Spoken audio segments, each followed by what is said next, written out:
San Diego, it's time to fire it up. From the beaches to the ballparks, from the Gaslamp to North County, no one knows America's finest city like he does. You can't just punt on a Manny Machado prime years. He's a fourth-generation San Diegan, born and raised in the heart of this community.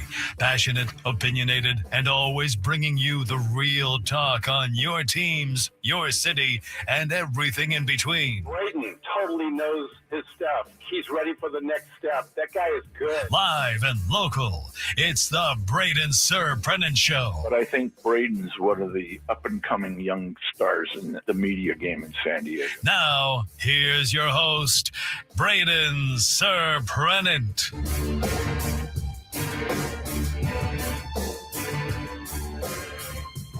What's up, San Diego? And a happy Friday to everybody out there in America's finest city. What a great spec. Let's give a round of applause to Bennett Woods and another Christmas extravaganza. Oh, that's loud in my ear. I gotta get this. We have never fixed this, nor is it ever going to be fixed. But that being said, what a fun show today. That's always a fun. That was our 7th annual version of that. And I'm sitting here, when I walked in, I saw the 7th annual thing. I'm like, I am old now because I have been here for all of those. Can't believe it's already been 7. But what a great job by Bennett Woods again on the holiday extravaganza. And a lot of you fans out there, a lot of you that might just be getting back in your cars after being in the live audience, always have a great time, always a fun day. I want to thank our boy Rod. I don't know if he's in the chat yet. Rod hooked us up with some hats. Got me the red and gold San Diego hat for the San Diego, first of all, for the Dons, but also the colors of the San Diego flag and the San Diego pin. Mr. San Diego, I appreciate that. Frank got a hat as well. He got us some. It's a very nice one, too. Breakfast tortas. And then he got Gwen and Chris a gift as well, which is awesome. I have a gift for Frank. Partially. I was going to give it to him at the holiday party. Then he says he's not going to the holiday party now. Yeah, I know. You're killing me, man. I had relatives surprise us. Well, tell the relatives you got to go to Shelter Island to pick up a gift. A gift I told you not to get. I don't care. I don't listen to you anyway. I don't know why you would. Why are you surprised by this? I mean, they're only here for the weekend, so we gotta. Yeah. Mr. and Mrs. Marchese, I'm gonna tell you, your son's gonna have to sneak out at 6:00. Go to Valley High. Doesn't even need to do anything there. Just needs to get his gift. A gift I told you not to get. It doesn't matter. It doesn't matter. You're going to love it. It's great. Part of it's coming in today. That's why I had to wait. Part of it's coming in today. Yeah. Oh, boy. You're going to love it. It's great. I'm sure I will, because you asked me a question that I knew was going to get me in trouble. That's why I went home yesterday. Kennesaw State. I went home yesterday and immediately told my mother, I said, Braden is lying to my face. I don't know how to feel about it. Plus, I'm waiting on the cookie box that my friend was supposed to bring over yesterday before we went to Bullies, and she forgot. So that's also part of the deal. Okay. So you got a couple of things coming your way. But the Padres fans have a lot coming their way. Boy, you're saying. Last night, I got to tell you, foul on me. I got to go back to Bullies probably today at some time. He draws the foul. So last night, I'm in my dad's fantasy football league, and so they all get together around this time, meet up as old friends. They're all friends from Grossmont High School, and then a couple of friends from along the way. It makes this fantasy league that now their sons are in. I won it last year, and they always do like this little party at Bullies East over in Mission Valley. Have their own little private room. It's a fun time. They hand off the trophy. So this year it's my trophy because I won it last year. I'm not going to win it this year, but I won it last year, so I get the trophy for the whole year, whatever. So I invited some friends, and it was a good old time. And as I'm sitting there, and the evening's kind of winding down, my brother goes, hey, Michael King re-signed with the Padres. And I'm like, no way. Because, again, like we talked about yesterday, it was like, hey, they're still not out of it yet. The Padres could potentially sign Michael King. Remember, we heard the Ken Rosenthal thing, but it was so minuscule on that video that we didn't even play the audio for you. And I'm like, all right, Matt, can you check to make sure it's like a right Jeff Passan? He's like, oh, Jeff Passan tweeted out. I'm like, can you make sure it is the correct Jeff Passan and not a fake Jeff Passan. And he's like, yeah, here, right here. Verified. It's his account. Showed the followers, all that stuff. And I'm like, no bleeping way. So I go on my phone. I check. I double check. I see the Passan bomb that everybody else saw. Sent it to our staff here. Like, oh, they got it done. And then it was like, all right, time to plan for a day that is a Michael King day. And this is what I get. Because last night, when I came home yesterday, and I decided to put together today's show. We had a guest lined up at 10:35 that we now have to punt on. We had, we were going to talk about Tristion McKenzie signing a minor league deal with the Padres, which I still think is significant and worth talking about. We were going to talk about that. We were going to talk about the Thursday night game last night, which was unbelievable. That was a heck of a football game last night. We had the NFL whip around. We had college football this, college football that. I mean, we were locked and loaded for the final show of the year. We were talking about like Christmas movies and stuff. It was going to be easy. It was all done.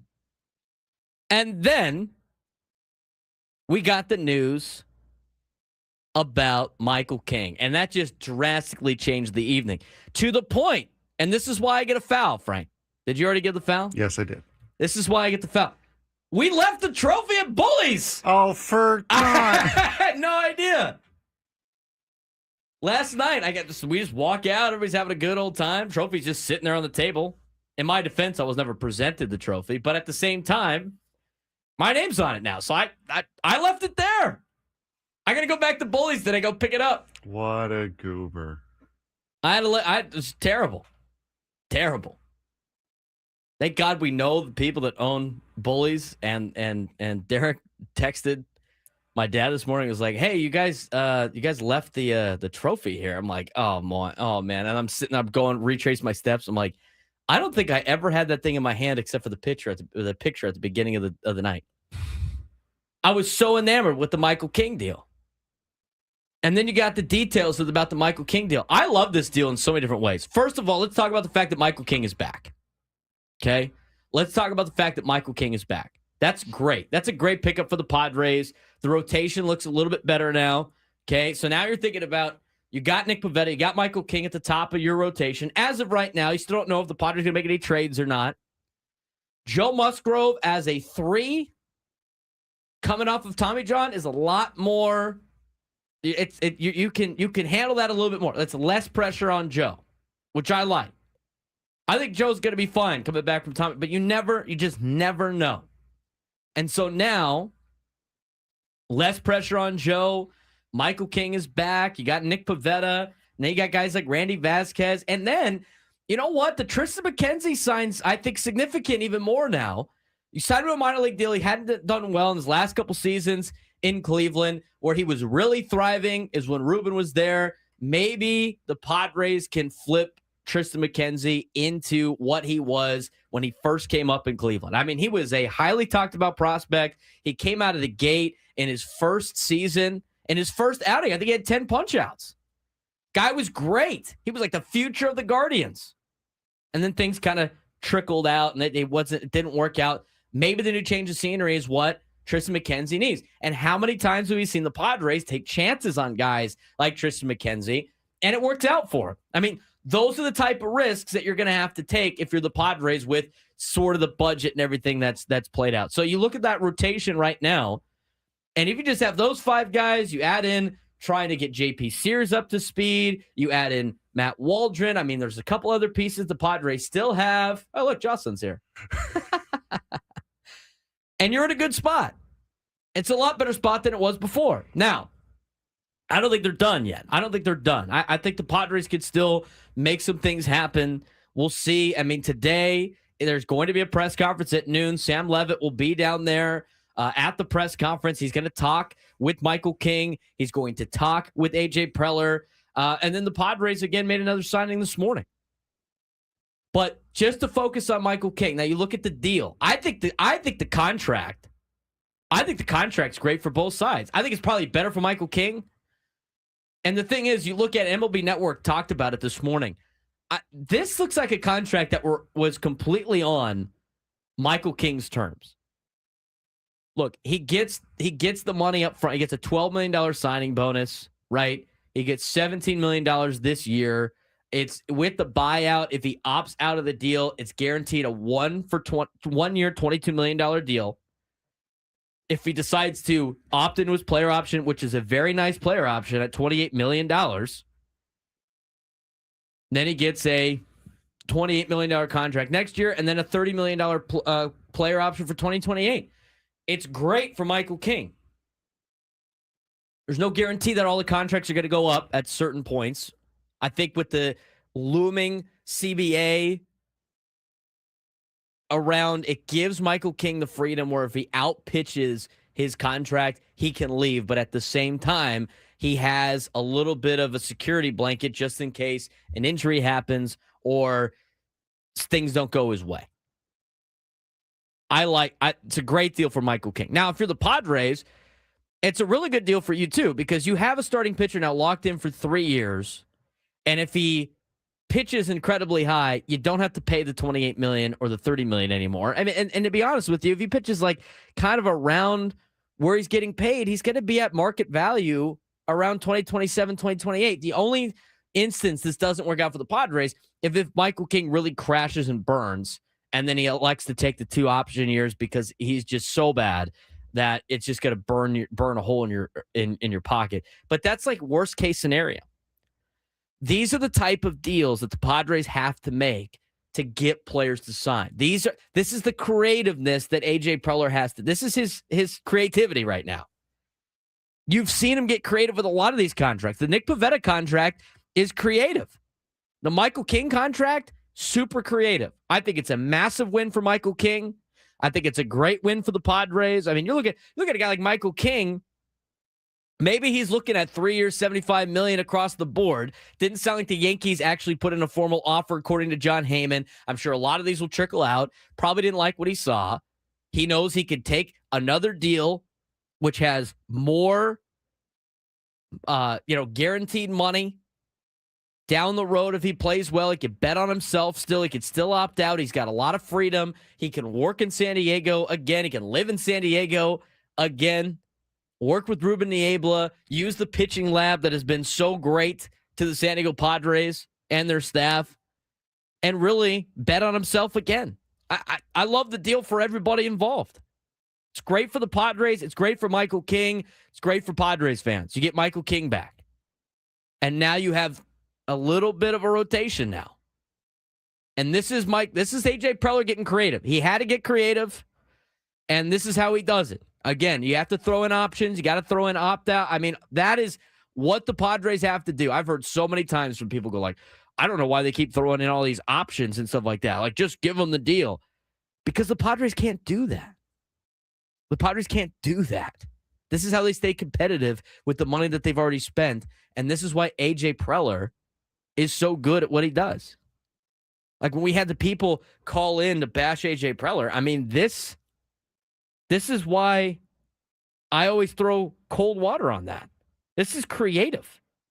I love this deal for the Padres. Absolutely love this deal for the Padres.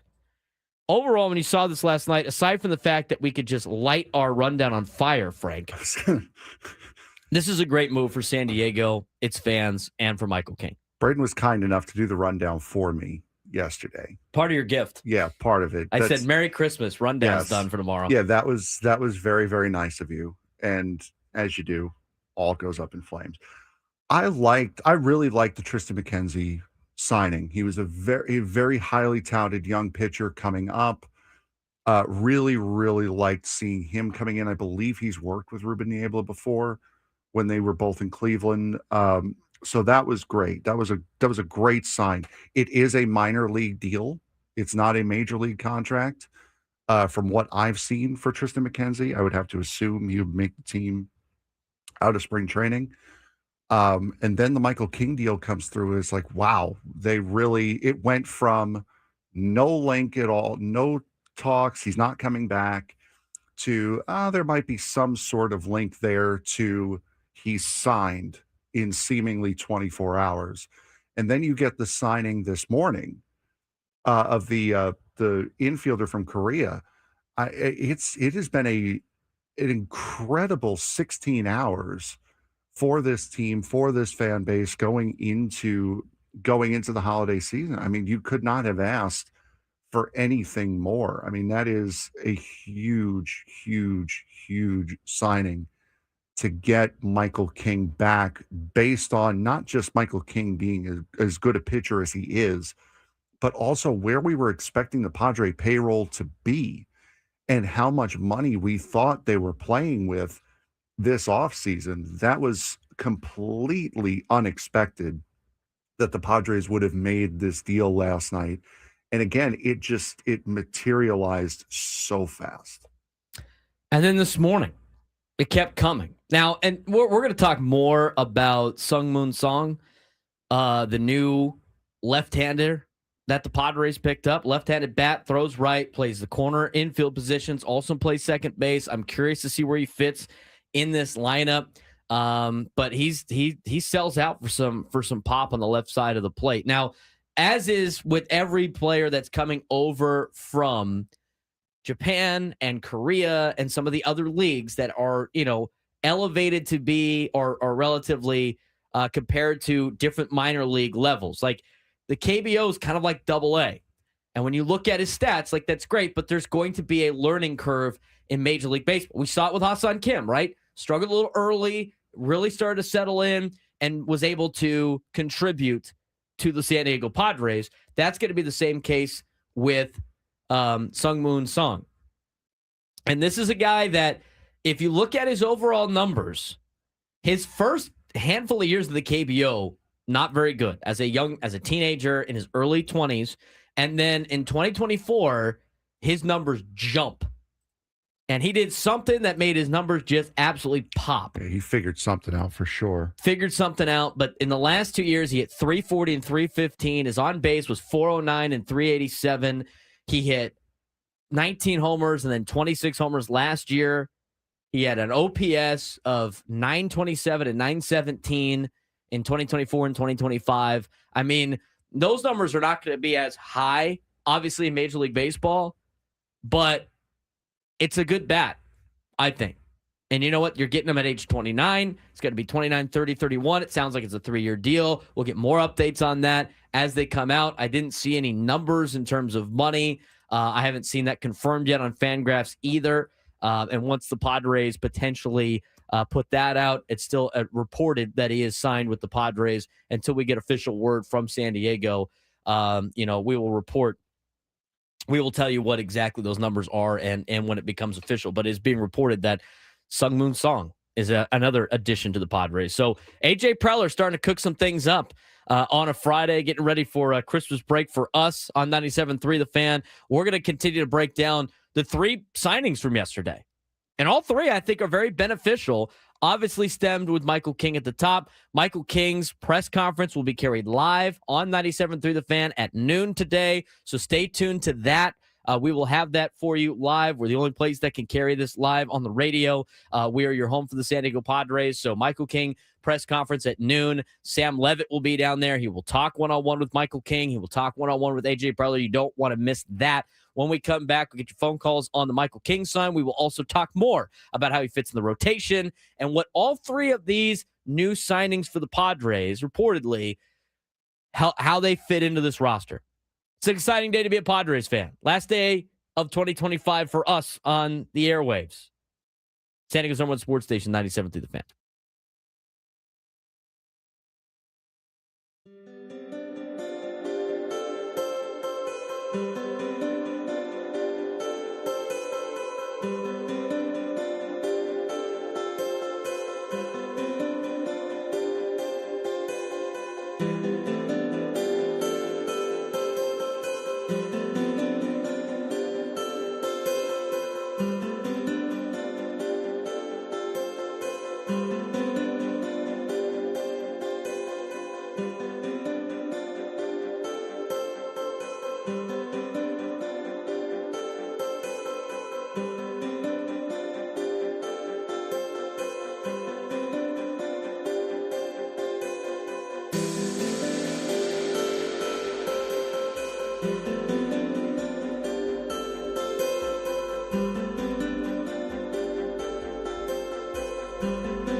August on 97 to the Fan. Join us on the David P. Shapiro Fan Hotline. David P. Shapiro, criminal defense attorneys helping good people regain control of their future when charged with a crime since 2010. Visit davidpshapirolaw.com.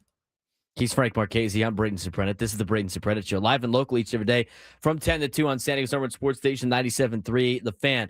If you haven't done so already and you're watching us on YouTube, give us a like on the stream below. Give us a subscribe. Hit that little bell right there underneath the video as well. You can see all of our social media platforms and our YouTube pages on links down below. Trying to grow our own as well. We really appreciate that. Coming up at noon will be the Michael King press conference that we will air live on 97.3 The Fan and on our YouTube stream. After the Michael King press conference, Sam Levitt will be down there to interview Michael King one-on-one and interview AJ Preller one-on-one. That will be in some sort of order. It always changes. So usually maybe it's Michael King first, maybe it's AJ Preller first. They got other interviews that these gentlemen have to conduct as well. So we will keep you updated on that as we get you through the press conference at noon to hear why Michael King obviously is staying to be a Padre. I think it's a great deal. I think it's a great deal financially for San Diego. I think it's a great deal financially for Michael King. I think it's amazing for Michael King. He gets to stay in San Diego. He gets to work with Ruben Niebla, a man that he respects and he loves to work with, that we've heard Michael King talk about him ad nauseum. And this is a great add back to your rotation and not having to go get somebody new. I think it's great. And here's the deal. Like you've added to what was a big need for you, and that's starting pitching. You got Michael King last night. You got Tristion McKenzie on a minor league deal. I think that's a sneaky good deal for the Padres. Yeah, that's a massive minor deal. league contract. You invite him to spring training. If he does well and he makes the team, he's part of your rotation, which means he's probably back to Tristion McKenzie form. And you don't have to pay him a lot. They did that last year with somebody, if I'm not mistaken. A first baseman, can play some outfield, DH, the initials GS. Oh, Gavin Sheets. Yeah. That kind of worked out. So it could happen. I like it. I like the moves. I like the moves of Sung Moon Song as well. Like, I don't think Sung Moon Song is the guy that's going to come in and be your power bat, but I definitely think he's a great depth piece, and maybe it sets up for a trade. I don't know if he's going to play second or first. I don't think he brought him in here to be your DH, not as he is, going to have to transition to Major League Baseball and dealing with some fastballs that are going to come in way, way hotter than what he's seeing in the KBO, and it's going to take a little bit of time. So have patience with Sung Moon Song. I'm just going to say that now. I think he's got a potential to have be a really good sign for the Padres. It's like Ha-Seong Kim ended up being a pretty good sign for the Padres. But you got to give him some time. But let's see what else AJ Preller has up his sleeves. I don't think the Padres are done. I'm sure we'll get reports from our local writers about some of these deals. We'll hear from AJ Preller when he speaks with Sam Levitt coming up in the noon hour. But this is exciting news for Padres fans. 833-288-0973, 833-288-0973. Let's get out to Juan in Oceanside. Juan, what's going on, man? How's it going, Braden? What's up, Frank? First, I want to say I'm excited for this Michael King signing. My only question for you is, what do you think this means for the Padres payroll-wise? Do you think that this means that their payroll is going to go up, or do you think a trade is imminent now because of this signing? Or what? Or if there is a trade, who do you think gets traded first? Is it Jake Cronenworth or Nick Pivetta? To me, I just don't see them potentially trading away Nick Pivetta. I really don't. I mean, I know he's getting paid $20.5 million, but that's an area that they need still. I mean, they still need starting pitching, and to take away from that to potentially bring in maybe a couple other arms, I think would be it'd be interesting. But the thing is, and Juan, I appreciate the phone call. When it comes to like the spending, the Padres have said it's business as usual. They're going to spend money like they've done the last handful of years. You can average it out. You can do what you want in terms of trying to figure out what they're going to do. But I find it best to just kind of sit back and relax and see what they can come up with. I mean, the Michael King signing is not overly expensive.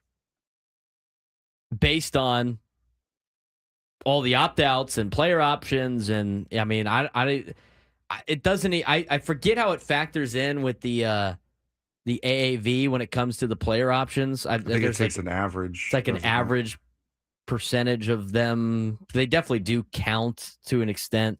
According to Fangraphs, he accounts for $25 million on the books. Yeah, it's the average years to money. But with player options, it's like those are not guaranteed. But that's money that could just fly off the books next year. Yeah, but also it's like you're locked in for 3 seasons. And here's the other thing too on the AAV with that sign that they put some at $217 million on their estimated payroll. That's relatively around the $211 million that they paid last year, at least on the payroll side. Now, when it comes to the luxury tax payroll, they're at $257 million. They're going to have to pay about $10 million in luxury tax payments, which they already knew they were going to have to do anyway.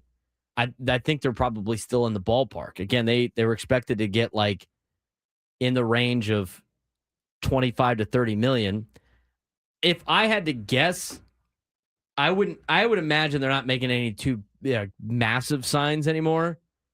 I mean, Michael King is probably the biggest signing they're going to have. The only other signing I could see them getting is another player from either the KBO or Japan, because those are usually a little bit more on the affordable side, because there is that gray area of, can this player adapt to Major League Baseball? Because it's a different level. I mean, even the MPB in Japan is still like AAA. Like, there's going to be a transition period. So I see that being part of the equation. In terms of money, I think the other ways that they're going to add to this team, because I still think they need a power bat, and they could probably use another starting pitcher. I mean, Tristion McKenzie is we're hoping this works out situation, but they're going to have to bring in a couple more guys like Tristion McKenzie to really feel confident in those guys being part of the rotation. I think if they end up making a trade to make this team better, it will be to dump a little bit of salary. I could see Jake Cronenworth kind of being that guy. Yeah, and I think with the signing of Song this morning, I think that makes, if anyone's going, I think the ship for Pivetta is come and gone. I think now the most likely trade candidate is going to be Jake Cronenworth because of the signing today. I think again, we've played the process of elimination a couple of times with this, right? And with the process of elimination, you start going like, well, they're not going to be able to trade Bogarts, and they're not going to trade Machado. That'd be, trading Machado would just be foolish. And they can't trade Fernando because they would have a massive problem with the fan base overnight. I mean, it'd be hard to try to sway that at this point in time. Like, so those guys are not going to get traded. Yu Darvish is on the books regardless. Jackson Merrill is too affordable. Like, you're only saving $15 million on your AAV, and he is going to play way above what his contract is. Mm-hmm. And that really leaves you Nick Pivetta and Jake Cronenworth. Like, because even Ramon Laureano, he's making it's so insignificant amount of money at $6.5 million. He's a guy that saves you money because he's playing above what he's worth. And then you look at like the bullpen arms. The only one that would make sense in terms of a salary dump would be a guy like Jason Adam. But I don't know who's going to acquire Jason Adam, who's going to be coming off an injury and is going to miss a significant portion of the season. Adrian Moreland's not going to save you too much money if you trade him away. And the Mason Miller thing, you have the best closer in baseball at the cheapest price. There's no reason. So you look at the potential trade pieces, if you're looking at potentially trying to keep the budget at a certain level based on reports that we've gotten. We don't have the books, so we can't say. The Padres run and know their own budget. But you look at who would be available to trade that fit the criteria of freeing up money. There's only 2 options. It's Pivetta and it's Cronenworth. And if they do decide to trade Pivetta, they would have to get a couple of pitchers back in return or use those pieces to get other pitchers. Or maybe you're trading a Nick Pivetta for a young pitcher. But then, like, again, you start looking at who would be in the market for Nick Pivetta. It's somebody that is a contender. And what contenders don't want to do? They don't want to give up on young, controllable pitching. Not for 1 year of Pivetta, unless they can guarantee they sign him to a contract extension, right? So it's an interesting conversation. It's an interesting conversation. 833-288-0973, 833-288-0973. Padres signed Michael King yesterday. Press conference coming up at noon. We'll have your coverage all day during the midday shows. We lead you up to Gwynn and Chris on San Diego's #1 sports station, 97.3 The Fan.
I can't believe you got that. Well, you know what? I love having college football games on. Frank's beloved Kennesaw State Owls didn't know what time the kickoff was today. They're coming back. Did they know they had a game today? Did they miss up the dates? Time zone issue, probably. Yeah.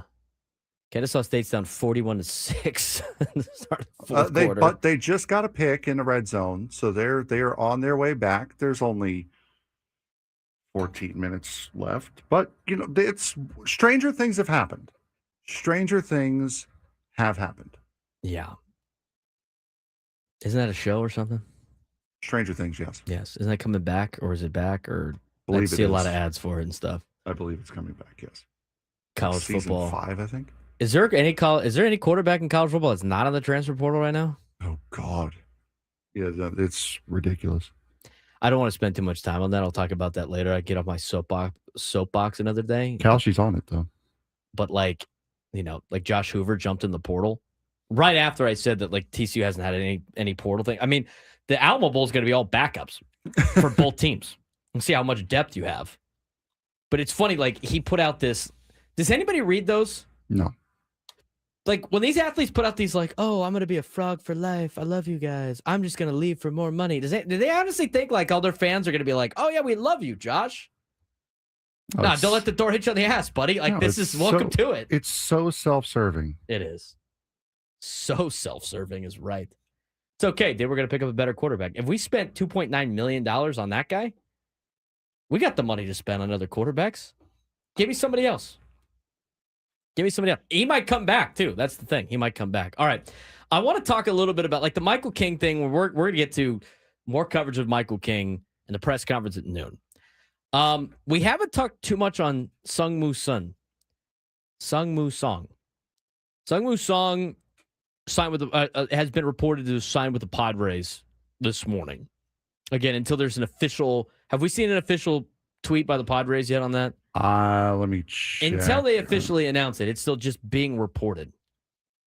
But I do want to talk about this guy a little bit. Now, our great friend on social media, for all Padres fans, Too Much Mortons, Giannis Antetokounmpo. Pretty great with the analytics. Always looking at, diehard Padres fan. Always pulling up all the fun stuff. He pulled up a conversation in a prospect chat with Eric A. Loganhagen. Eric A. Loganhagen is a author for Fangraphs. He was one of their lead scouts. He also, I think, was a pro scout with the Pirates. Anyway, he evaluates players. And somebody asked him in a chat, I don't know when it was, about Sungwoo Song.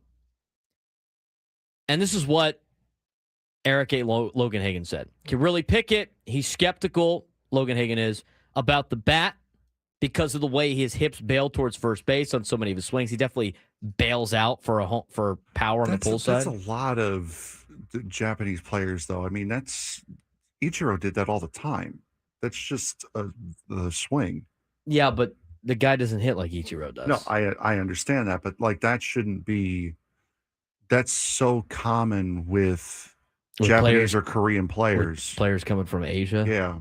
We'll see. I wouldn't call that They're skeptical about. They're problem. skeptical about his swing. At least this scout is. Who knows what the Padre scouts have said? We haven't seen reports. Eric A. Logan Hagen. Again, take it for what it's worth. He's a guy that evaluates prospect talent. Okay, and when you have their opinions. Okay, so he's got his opinion on this. He thinks he thinks that Song is a platoon second base utility guy. He said we 45'd him. James was a little bit more bullish on his bat than I was when we used his grade. I'd have 40'd him, still a big leaguer. Went on to say for the amount that the Padres, and they specifically asked about thoughts on Sungwoo Song signing with the Padres in this chat. For the amount they signed him for, it's good. He's skeptical. He'll hit very much. But at this AAV, he'd be okay if he's a glove-first utility guy. Last thing, says plus glove at second and third. Great athlete. I imagine he'll rove beyond those two spots, but he's very good at both. Gorgeous footwork and action. So very good defensively. He won a gold glove in Korea last year. I think he has the potential to have a good bat, but some people are skeptical about his hitting. He put up good numbers last year in the KBO. There's going to be a transition period getting to Major League Baseball. There's going to be a transition period hitting high velocity. I mean, he has 2 home runs against Cody Ponce, as laid out on one of the comments on here. Cody Ponce's going to pitch in Major League Baseball. I mean, he's got a high-level fastball compared to what he usually sees in the KBO. So, interesting. His biggest problem would probably be his bat. So, I don't believe the Padres have brought him in to be the stick, right? He's not in here to be the power bat, right? But he's a good utility guy. He could play in middle infield. He could play the corner spots. He's a good guy off the bench, it sounds like. And once he gets his bat going, which I think he might be able to, again, he made a change in 2024, and his numbers jumped. He could be a good asset for the Padres. And as mentioned, it doesn't sound like he signed for a lot of money. I haven't seen too many of the reports. I've seen a couple, but I don't want to say until I see official word on what he potentially got. But it sounds like it's a 3-year deal. You got Jose Iglesias, is what it sounds like. You got an average bat, above average defense, who's going to play, who's going to come off the bench at least for the first little while, and then if they decide to move Jay Cronenworth, if he comes around with the bat quicker than they thought he would, might be your number 8 or number 9 hitter at second base. That sounds like what you got. You got a replacement for Jose Iglesias, is what it sounds like. And I'm not saying that in a bad way. I'm saying that's, at least for this moment, you got a great glove, an okay bat until he transitions, and if he gets it quicker, might become your everyday second baseman. I think you need somebody like this off the bat. You need a utility guy like this, because especially with what the Padres have, right? Mm-hmm. Let's think about what the Padres infield looks like right now, just including Jake Cronenworth, because he's still on the team. They haven't traded him away. You have Manny that you would like to get off his legs. Yeah. Every once in a while. You got Xander, who you like to get off his legs. Now, he hasn't listed as Songbane a shortstop. Okay, so I don't know if he's going to fill in at shortstop. But maybe, if Cronenworth is not traded, Cronenworth can play shortstop. I mean, you can mix things up a little bit. Second base, again, like you want these guys to be able to fill into it. Maybe this is the part of the deal where you move guys around to be the DH role. Yeah. And as Chris Garcia said, let's not forget, we also have Will Wagner, another defensive player for the Padres potentially. So, but it sounds like he could get 3 starts a week. He could one at second, one at short, one at third. That's what it sounds like it could be. Now, you still don't have an everyday first baseman unless you plan on moving Gavin Sheets there full time and not getting a DH and just kind of have a roving DH. But this sounds like a great signing. So the last 16 hours for this team have completely changed the outlook and the direction of this offseason. I'm still yet to see. I thought I saw like a 3-year, $13 million deal or something like that, but I don't remember where I saw it or who had it. So we don't know the dollar figures yet, but it sounds like it might be a 3-year deal for Sung Moon Song. And if that's the case, I mean that's it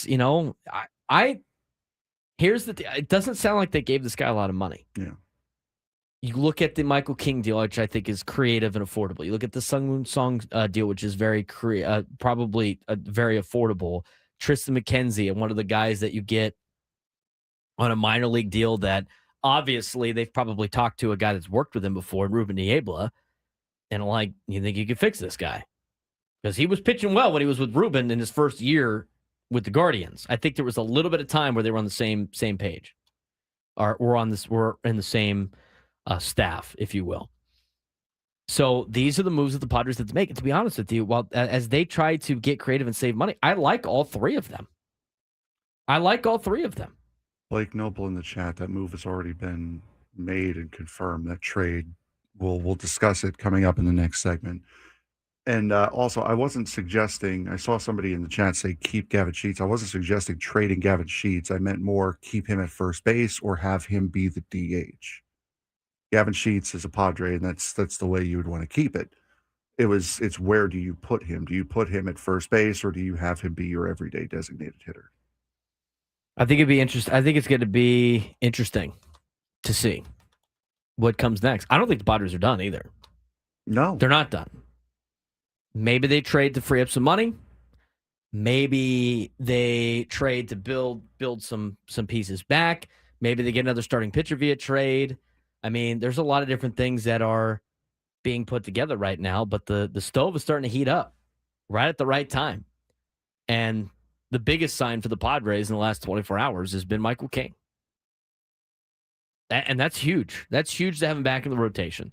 And he's going to be at the press conference. There's a press conference for reintroducing Michael King to the Padres fans coming up at noon. We will have that coverage for you here on 97.3 The Fan. Sam Levitt will be down there to conduct interviews with Michael King as well as AJ Preller. We will have that for you in the noon hour, as we will have all of the coverage for what is a big day for the Padres. They've finally got it going.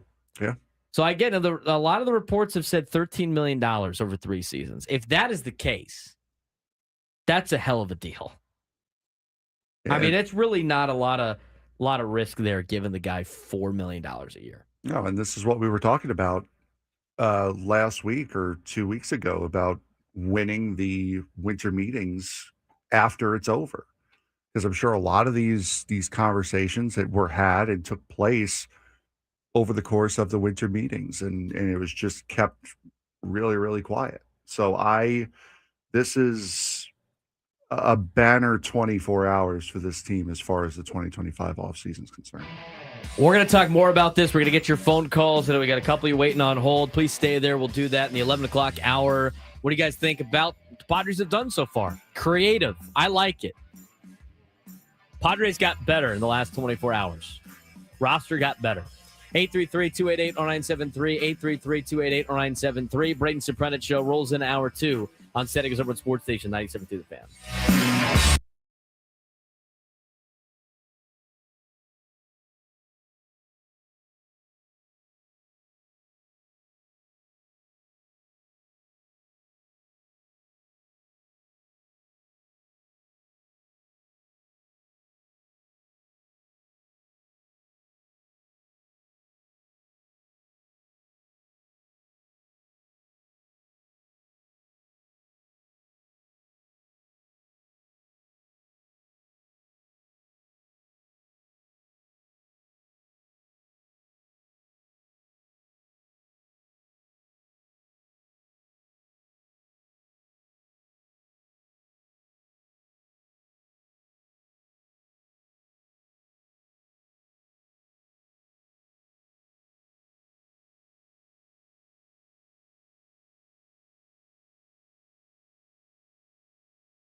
All guests on 97 to the Fan. Join us on the David P. Shapiro Fan Hotline. David P. Shapiro, criminal defense attorneys, helping good people regain control of their future. When charged with a crime since 2010, visit davidpshapirolaw.com.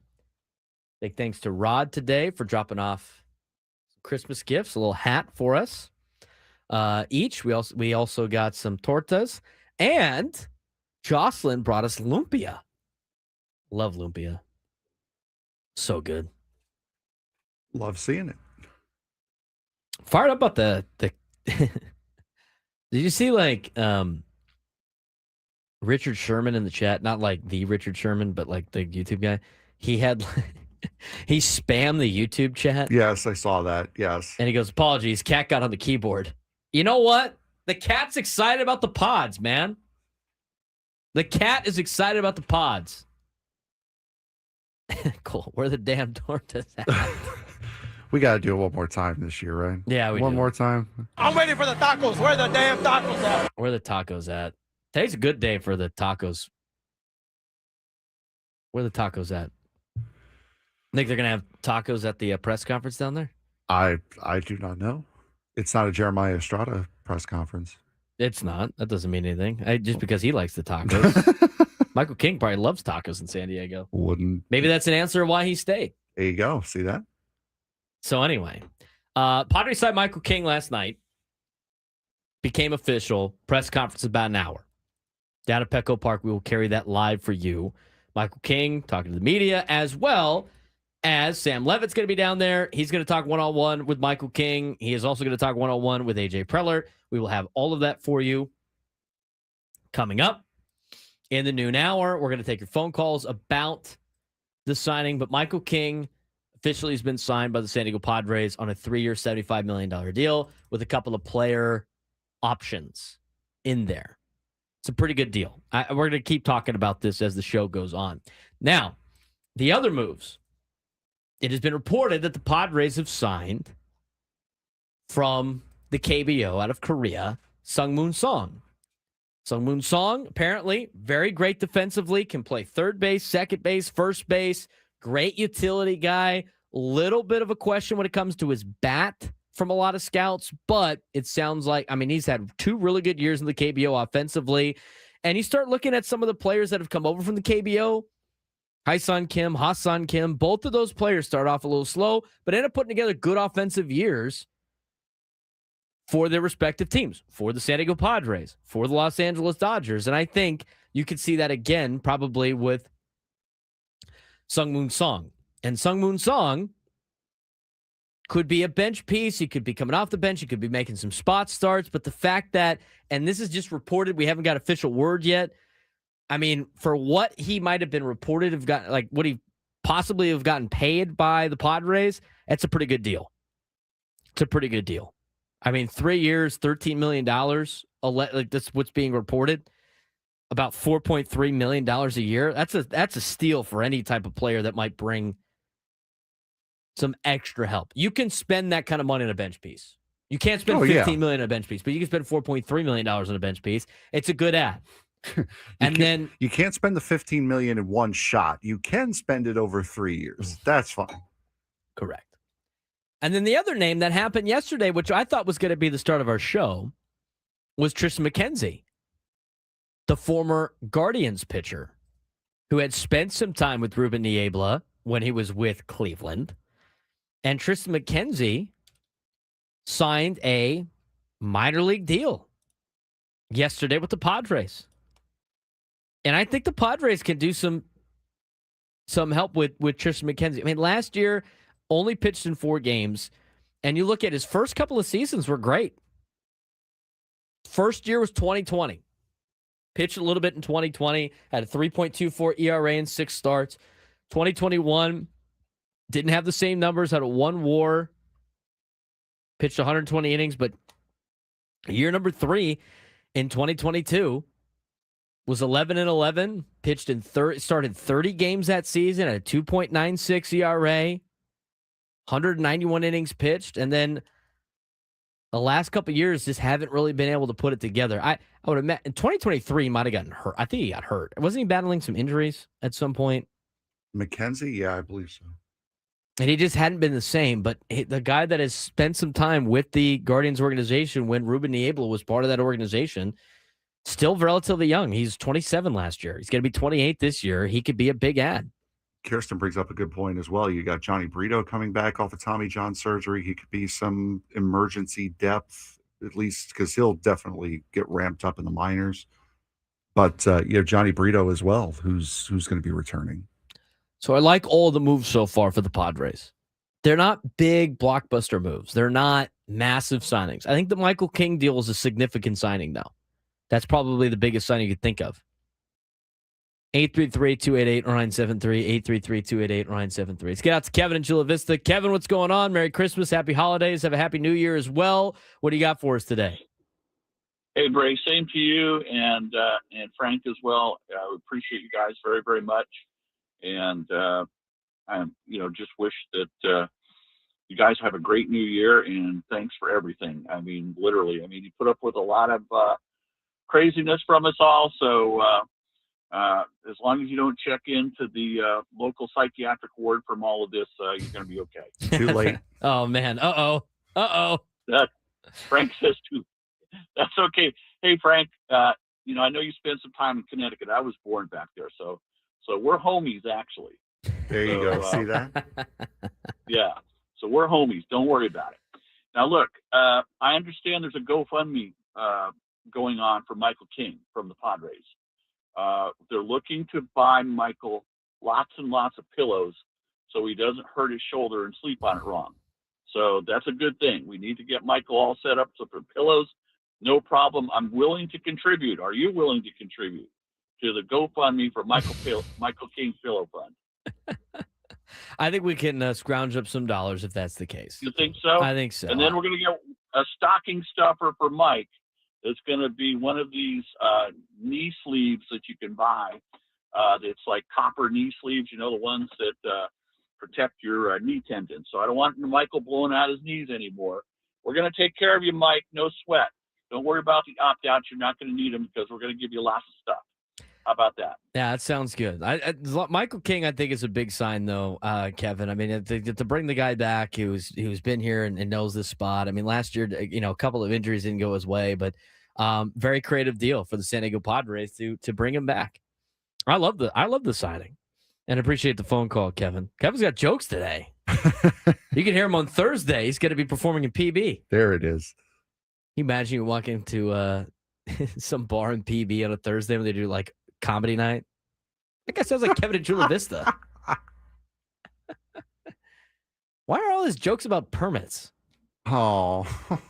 Foul. I'll take the foul on that. I'm sorry, Kevin. He draws the foul. It is a foul out Friday. You got two. No, you've got three. I've got one from yesterday.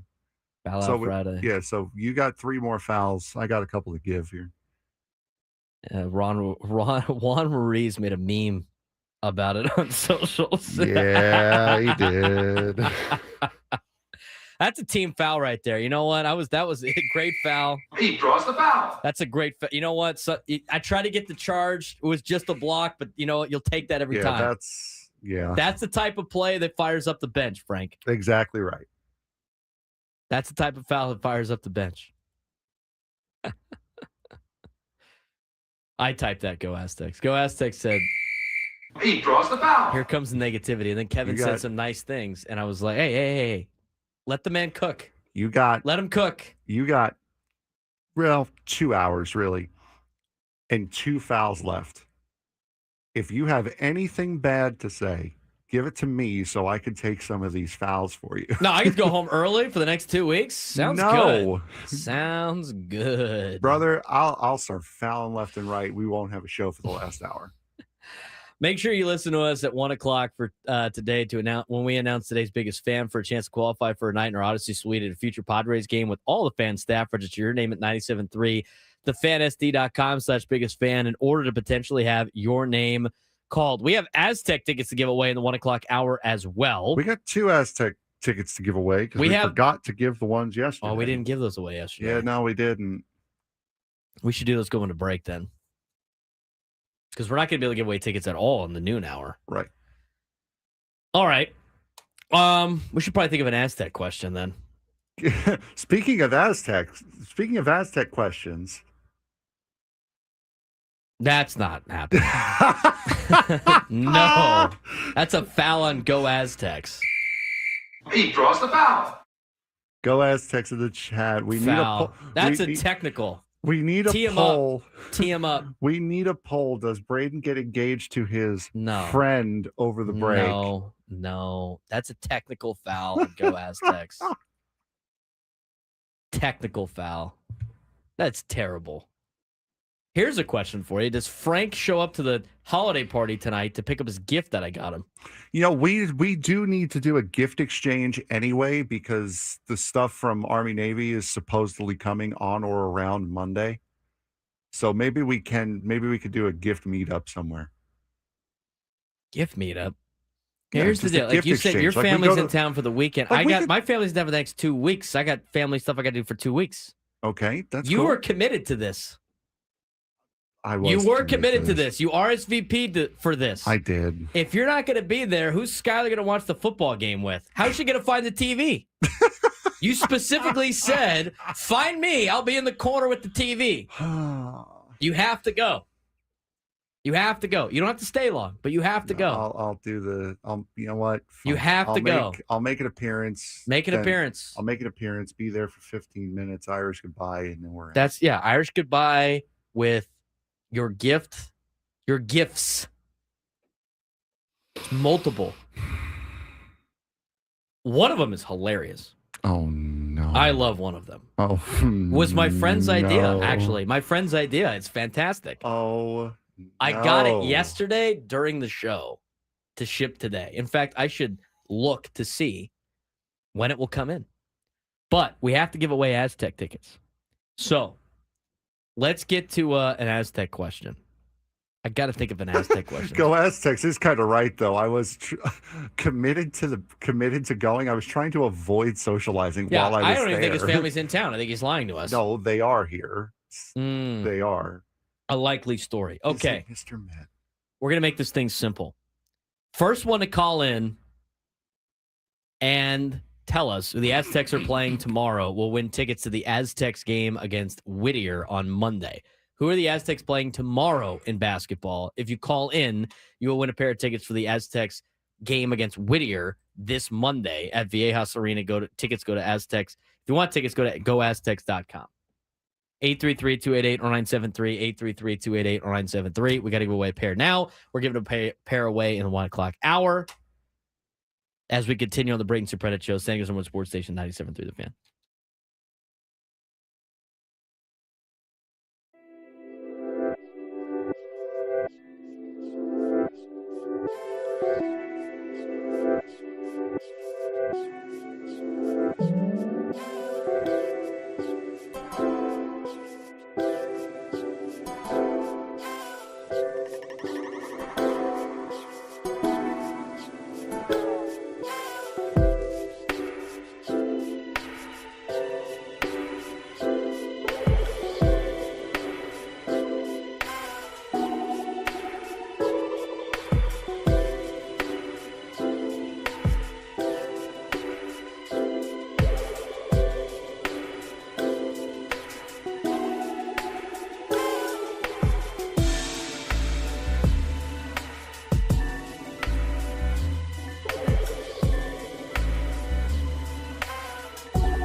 This holiday season, too many San Diegans will go hungry. Join 97 through the Fan and support the San Diego Food Bank. Donate food directly online through our Odyssey San Diego Food Fund, where every donation helps feed local families. Go to 97.3 thefansd.com/food fund and give today.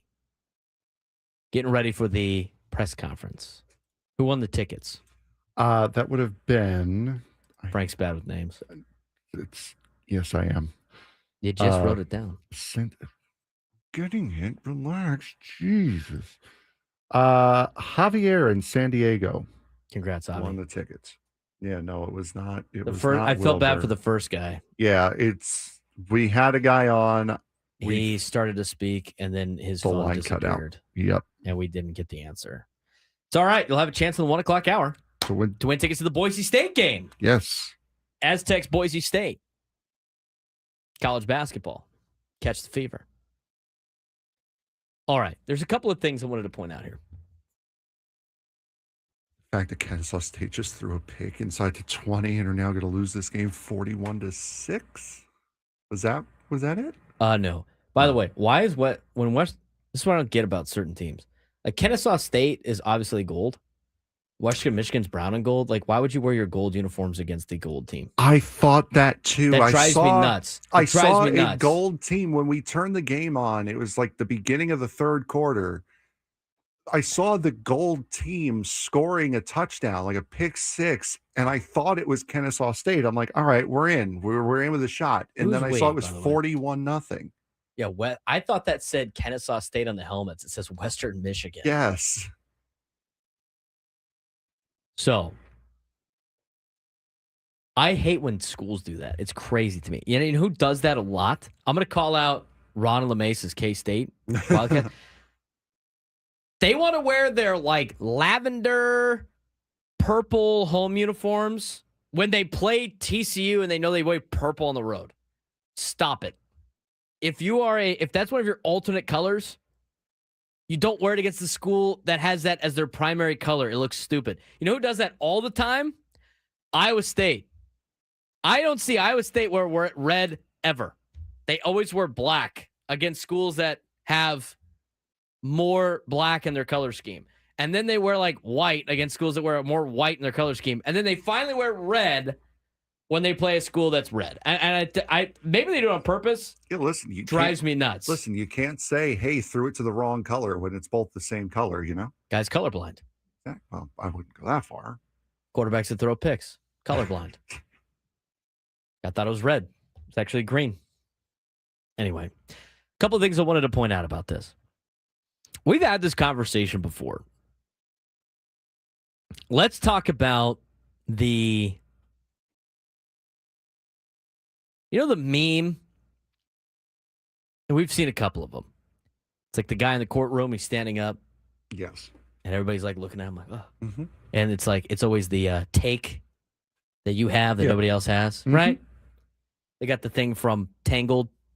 The dude, he's got all the swords around his, like close to his neck. Mm-hmm. And he's got like a smirk on his face, like, I'm right and everybody else is wrong.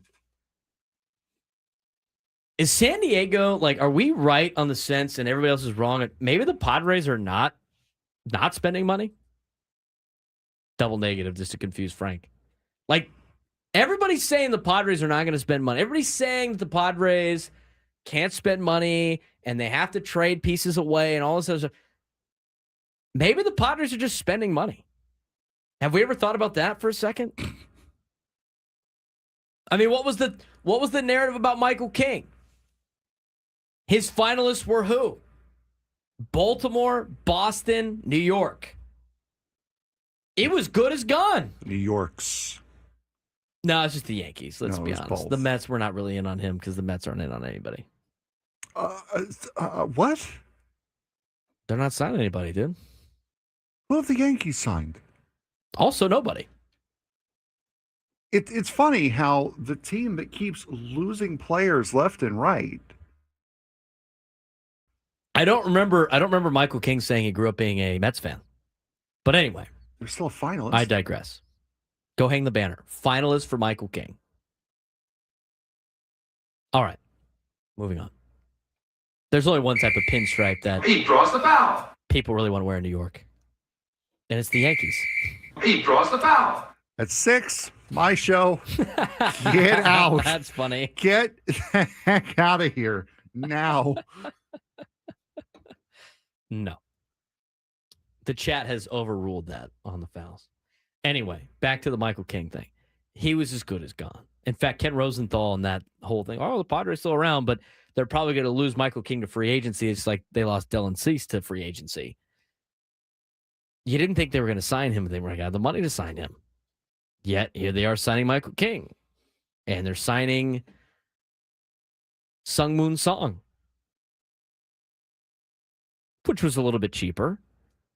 Their payroll now, the luxury tax payroll is up to $257 million. I mean, to be honest with you, if the team is selling and they're competing to try to win right now, as long as they're not signing like massive 10-year deals, it's affordable for the Padres. And it's not going to like sway people to not buy the team, right? If the team's for sale. Is signing Michael King going to like affect anybody that's going to sign or that wants to buy the Padres? They're like, oh no, look at this team I have right here. This is great. Maybe the Padres are spending money. We just assume that, like, I just feel like it's the stereotypes of small market teams in professional sports that the national media just has to naturally progress to all the time. There's no way this is happening. They have to sell. They have to trade away players. They have to trade away payroll. There's no way. Maybe they're spending money. Have we ever thought about that? I mean, they're probably not going to sign like a Framber Valdez to a long-term deal, but, you know, maybe we are here in San Diego, the people that are stood up in the courthouse that have that opinion that nobody else has. Like, we're right and everybody else is wrong. When it's the conversation of we have to trade away people.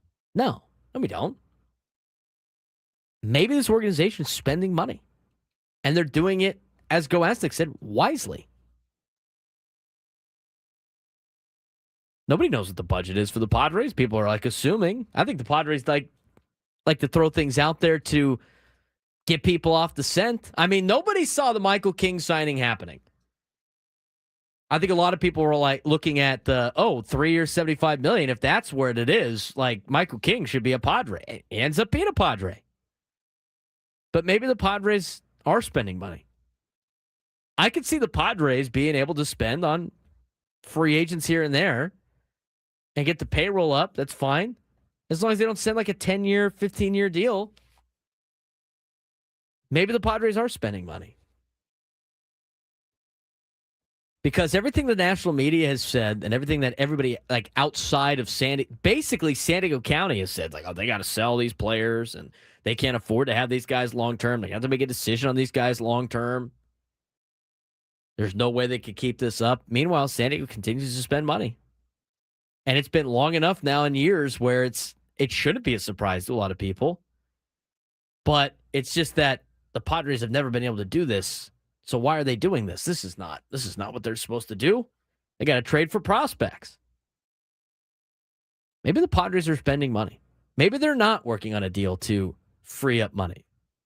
But we'll wait and see. We're a big actions over words show. And the actions right now for the Padres are showing that they're spending money to win. And they're investing in their team. And they're investing in their current team at the major league level. Are they going out there and spending all this money on top free agents? No. But they're making deals happen. They're being creative about it. They're still spending money. 833-288-0973. 833-288-0973. Press conference coming up at noon. Michael King being reintroduced as a Padre. I bet you he stays here for the 3 years. I think he likes it here. I think he wants to be here. I think it's set up for him to stay here.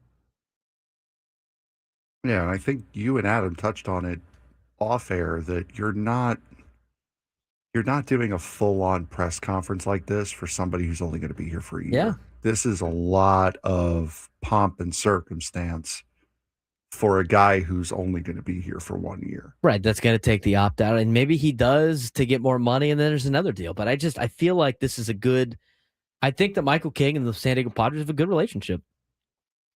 And I think the Padres know what Michael King means to this team, means to this city. And I can't wait to hear what Michael King has to say at this press conference, and AJ Preller. They'll both be interviewed by Sam Levitt at the conclusion of the press conference. We're going to carry that for you right here at noon on San Diego's #1 sports station, 97.3 The Fan.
August on 97 to the Fan. Join us on the David P. Shapiro Fan Hotline. David P. Shapiro, criminal defense attorneys helping good people regain control of their future when charged with the crime since 2010. Visit davidpshapirolaw.com.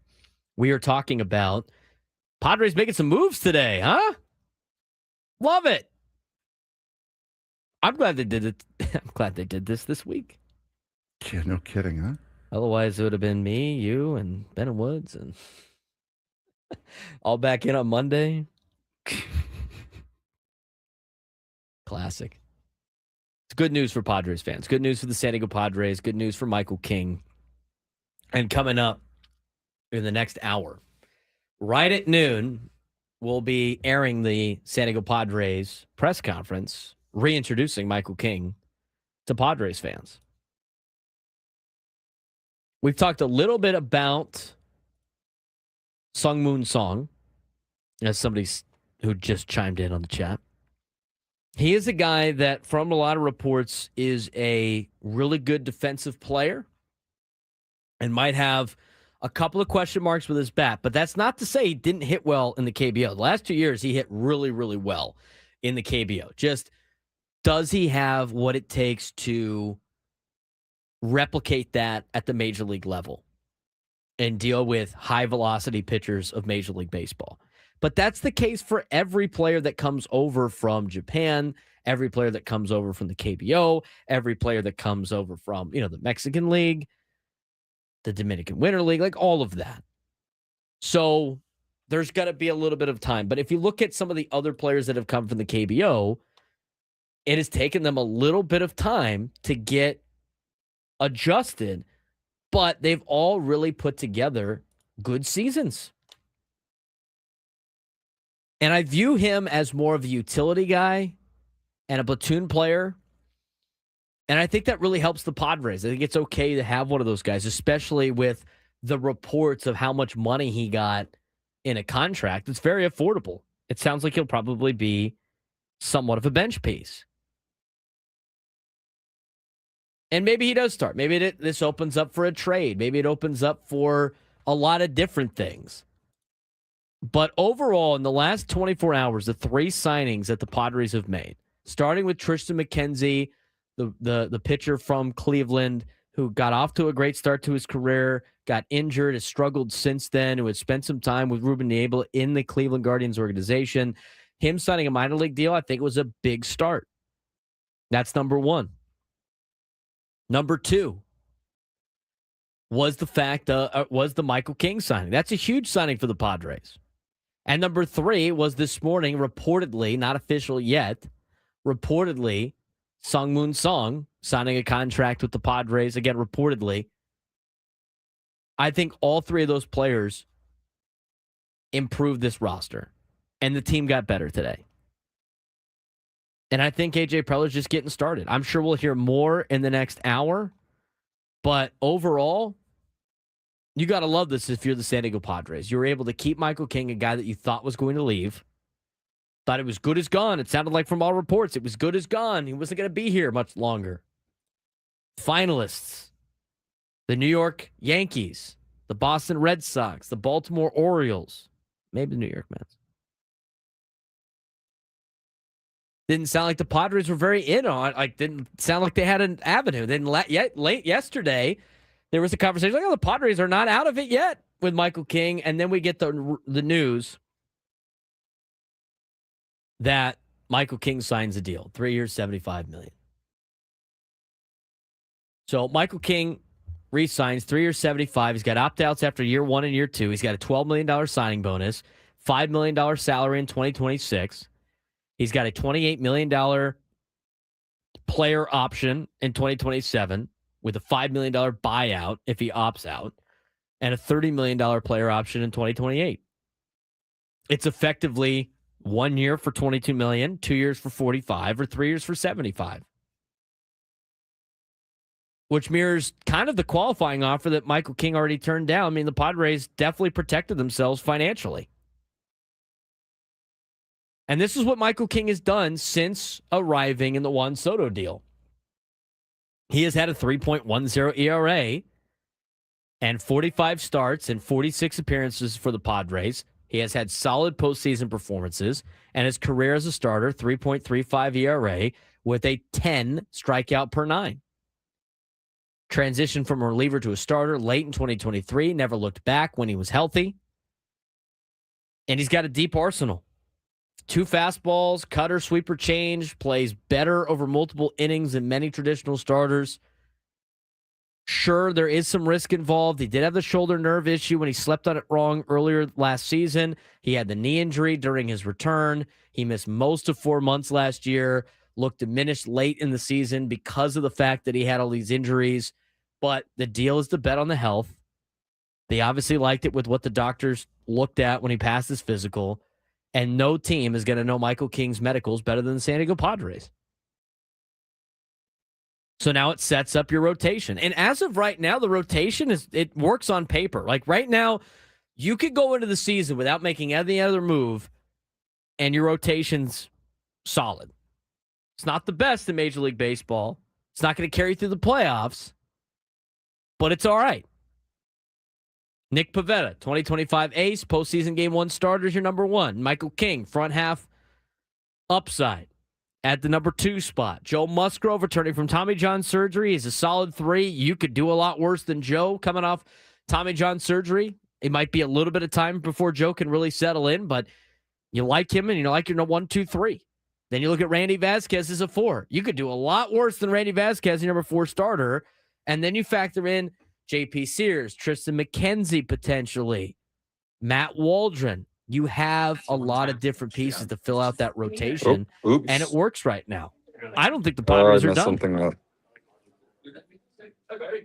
Let's talk about the new addition to the infield. Oh, no. 29-year-old KBO All-Star, I'm missing up left-handed their whole hitter, stream. primarily a third and second baseman.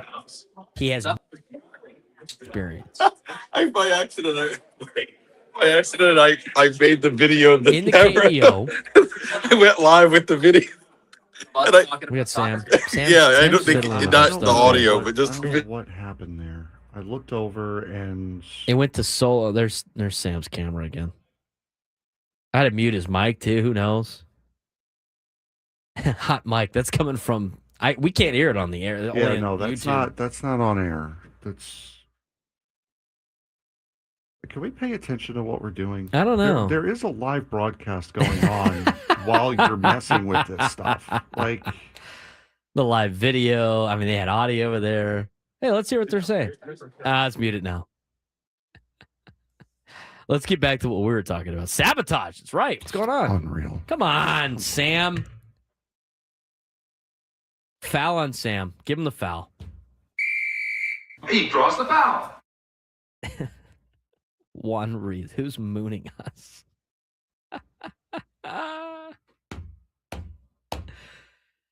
That's hilarious. What just happened?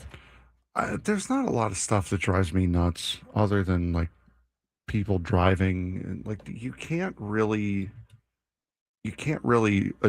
genuinely annoy me like that.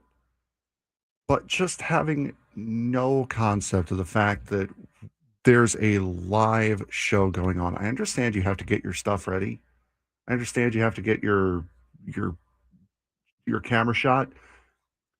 But there's a small preview window there that you can see what's going on. You don't have to like be on the stage on the show doing that. Because if someone like me is not paying attention and either watching NC State beat Memphis or the Italian Supercoppa Bologna versus Inter right now, I can't fix it unless I just so happen to look over the way I did. Like, come Amazing. on. Can we? This rant by Frank has been sponsored by. Oh, trust me, you'll know a rant when you hear it. I've done a couple. Has been sponsored by Scraby's Gripes. Tune in to Scraby's Gripes each and every Scraby show. Padres have made another deal today, apparently. It's been reported. I got to get it, like, yeah. I don't know who this guy is, so I'm not going to say it yet. We'll try to get some confirmation. Because some people are saying that Jose Miranda Yeah, there are signing a minor rumors league that, deal. yeah. So we'll keep you updated on that if that's the case. All right. I lost my train of thought. Sung Moon Song, very talented. He's flexible. There are questions for his bat, but he's going to play defensively. Like, he was peer voted the KBO Player of the Year last year in 2025. Minimal first base experience. He could play second. He could play third. We talked about it before. Song's arrival creates a lot of options with the infield. Like, Jake Cronenworth can now slide to first and be your everyday first baseman. Gavin Sheets is your DH. You can have Song play second. Manny and Xander are both, at shortstop and third base, but it also gives you some DH flexibility. It gives you day offs for veterans. We've talked about this. Defensive coverage across the infield. So he's a super utility infielder. I don't know if he could play shortstop, but as AJ Casville laid out in his article about this potential reported sighting, with Cronenworth being in trade rumors, and I don't know if they still are going to be in trade rumors, if Jake's still in trade rumors or not. We'll probably get some clarification maybe in the next hour. Song could be a super utility infielder. He could be a Cronenworth replacement or part of a bigger roster shuffle still to come. I don't think the Padres are done. Now, here's what the Padres still need. Another back-end starter, a first baseman. After spending on King, payroll may require a trade and creative roster maneuvering. But as alluded to by a couple articles, this could be AJ Preller's opening act and not the finale. And I think it is the opening act, Frank. I think there's more to come.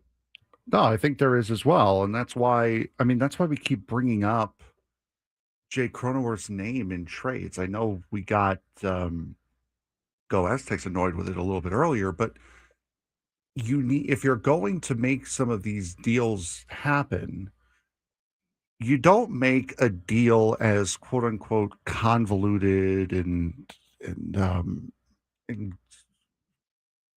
as convoluted and crazy as the Michael King signing is, unless you're tied up against a budget.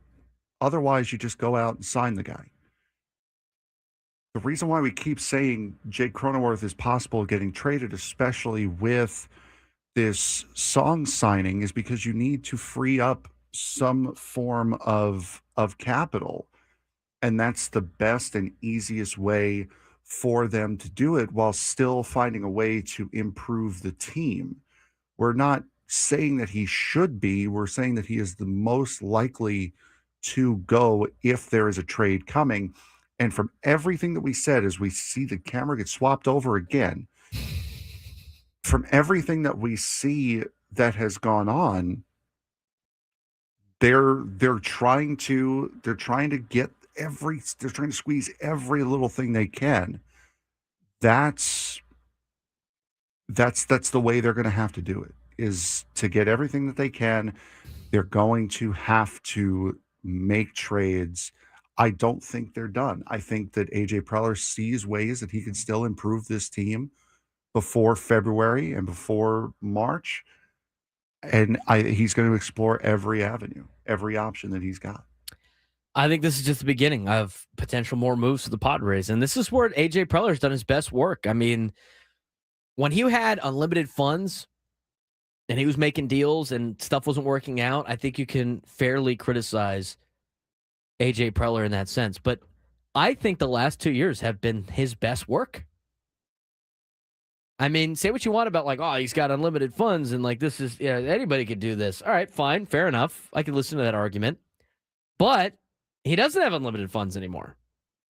And look at the rosters he's put together in the last 2 years. I mean, you talk about a team last year that, based on what the competition has done, and based on, not spending a whole lot of money and making a couple of marginal moves with his roster, they were still able to make the playoffs last year and still had prospect capital enough, even though everybody said it was gone, to make deals at the trade deadline to improve this roster.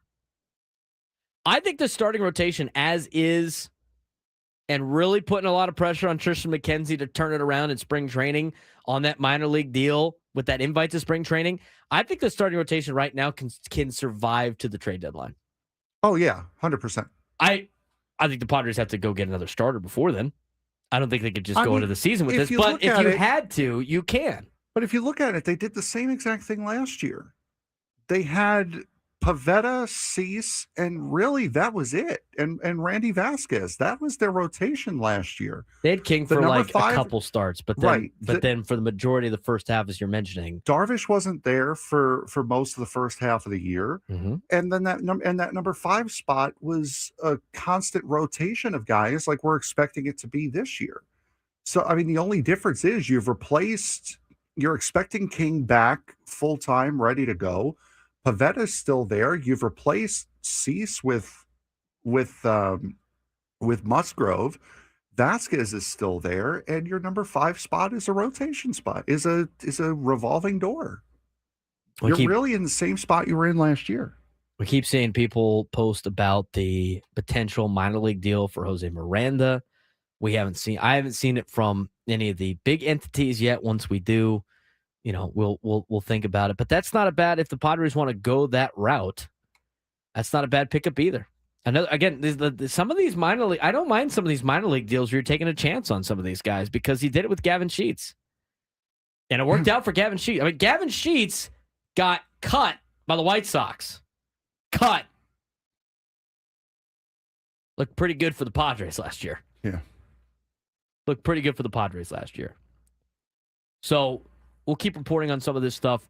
I do know that we will have the press conference coming up in about 7 minutes or so as we get you to the noon hour. Yeah, they're saying about 12:02 is when we're expected to go. But we're going to be back, obviously, right at the noon hour. Should have plenty of time to get back in time for the press conference of Michael King getting reintroduced as a Padre, which is great. Sam Levitt is there. You guys know it if you're watching on YouTube. Yeah, no kidding, huh? Sam keeps flipping the camera over. He's like, hey, look, here I am. Oh, wow. There's a 3 box. Yeah, don't. Just let me do that, please. I could do it. I know how to do it. I know you do, but. Anyway. A lot of good news today for the San Diego Padres. And I like the way the rotation sets up. I think your top 3 are solid right now. You still need another piece, as been mentioned by a lot of different outlets. I like the depth now with the infield. And, if they could bring in a guy like Jose Miranda on a small deal, I mean, that might be another lightning in the bottle that you can find. I mean, he didn't really have a good year last year with Minnesota, but he's 28 years old. And he has had good seasons. I mean, the year before, in 2024, when he was 26, he had a 1.7 WAR, hit 284 with 9 home runs, 49 RBIs. He had a 112 OPS plus, 763 OPS. I mean, another depth piece for this team, and very, these are very marginal moves that could really help the team in terms of depth. When we come back, press conference, Michael King being reintroduced as a San Diego Padre after signing the contract yesterday. We'll have that for you. Sam Levitt will be joined by Michael King as well as AJ Preller, and we'll talk more about that as we continue on the Braden Surprenant Show, San Diego Sports Station 97.5 The Fan.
Braden Surprenant Show, live and local each every day from 10 to 2 on San Diego's number one sports station, 97.3 The Fan. We're getting ready for the live press conference of Michael King being reintroduced as a Padre. They're setting everything up right now, and we will get you out there as soon as we can. As soon as they get everything started, Sam Levitt is down there. He's going to be talking with Michael King and with AJ Preller separately at the conclusion of this press conference. But big day today for the Padres, big day today for Michael King, big day today for Padres fans. It's great to see. Improve the roster by making this signing, and it's going to be good. You want to have good people in the organization. You want to have good players in the organization, but also good people. And Michael King is one of those guys. And it's funny, like yesterday, you saw the maybe the post on social media, Michael King at the UTC Mall. I mean, he just feels like he belongs here in San Diego. He likes being here in San Diego. And these are exciting times again for the San Diego Padres and for their fans.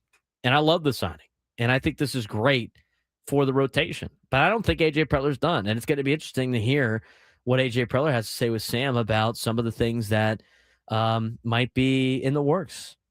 Nah, he doesn't tease that too much, but it's gonna be a fun couple of weeks here and a fun offseason as they get some of the signings and improve this roster. And it starts with a guy like Michael King, who took a 3-year, $75 million deal. He's got some opt-outs in there. I think the deal is very good for both Michael King and for the San Diego Padres.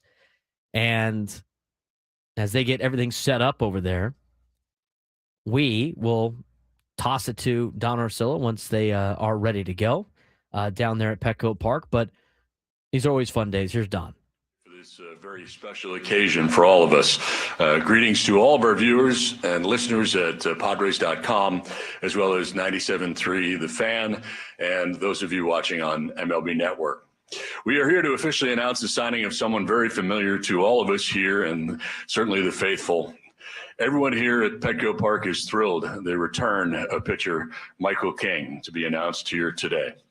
Joining Michael on the stage this afternoon is Padres President of Baseball Operations and General Manager AJ Preller. We'll begin today's program with remarks from AJ, followed by a statement from Michael, and then we'll open it up to your questions. So AJ, take it away. Thank you, Don. Michael's here today. Just want to acknowledge he's here today with his mom and dad, with Jim and Michelle, and Sheila, his wife, and Gracie. So it's really they've been a big part of the Padre family over the last few years, and we're really excited to have them here in San Diego for the long term. So, 2 years ago when we were looking at our roster in the off season and looking at potentially a big trade and how we kind of reshaped our roster. We felt, obviously we were talking to the Yankees at the time and felt like Michael was a huge priority for us and the perfect fit for our team and what we needed, as a pitching staff. And 2 years later, we're in a similar spot. We feel like we have a really good team, championship caliber level team, but we also understood that, in the starting pitching rotation that we were in a spot where we had some holes to fill.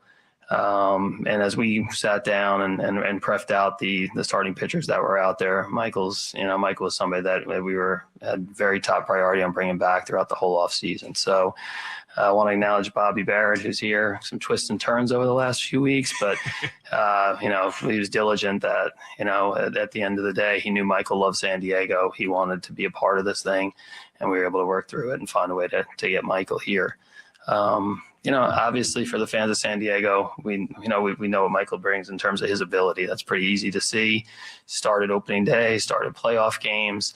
Obviously has had 2 years here in San Diego, has been part of 2 playoff teams. I think the part for myself, Josh Stein, Eric, and John, when we sat down, we're talking about the available pitchers and what we need to do to make our team better. You do a lot of homework when you're doing these things. Here we've been around Michael for the last 2 years, so we know the work ethic, we know the aptitude in the mind, we know what type of competitor he is. We've seen how he's made the transition from a relief pitcher to one of the best starters in the game. We've seen the way he's worked with Ruben and our pitching staff.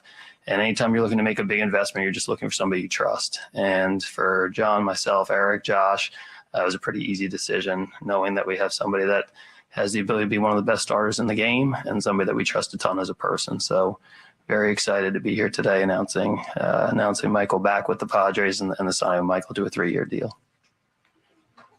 Thank you.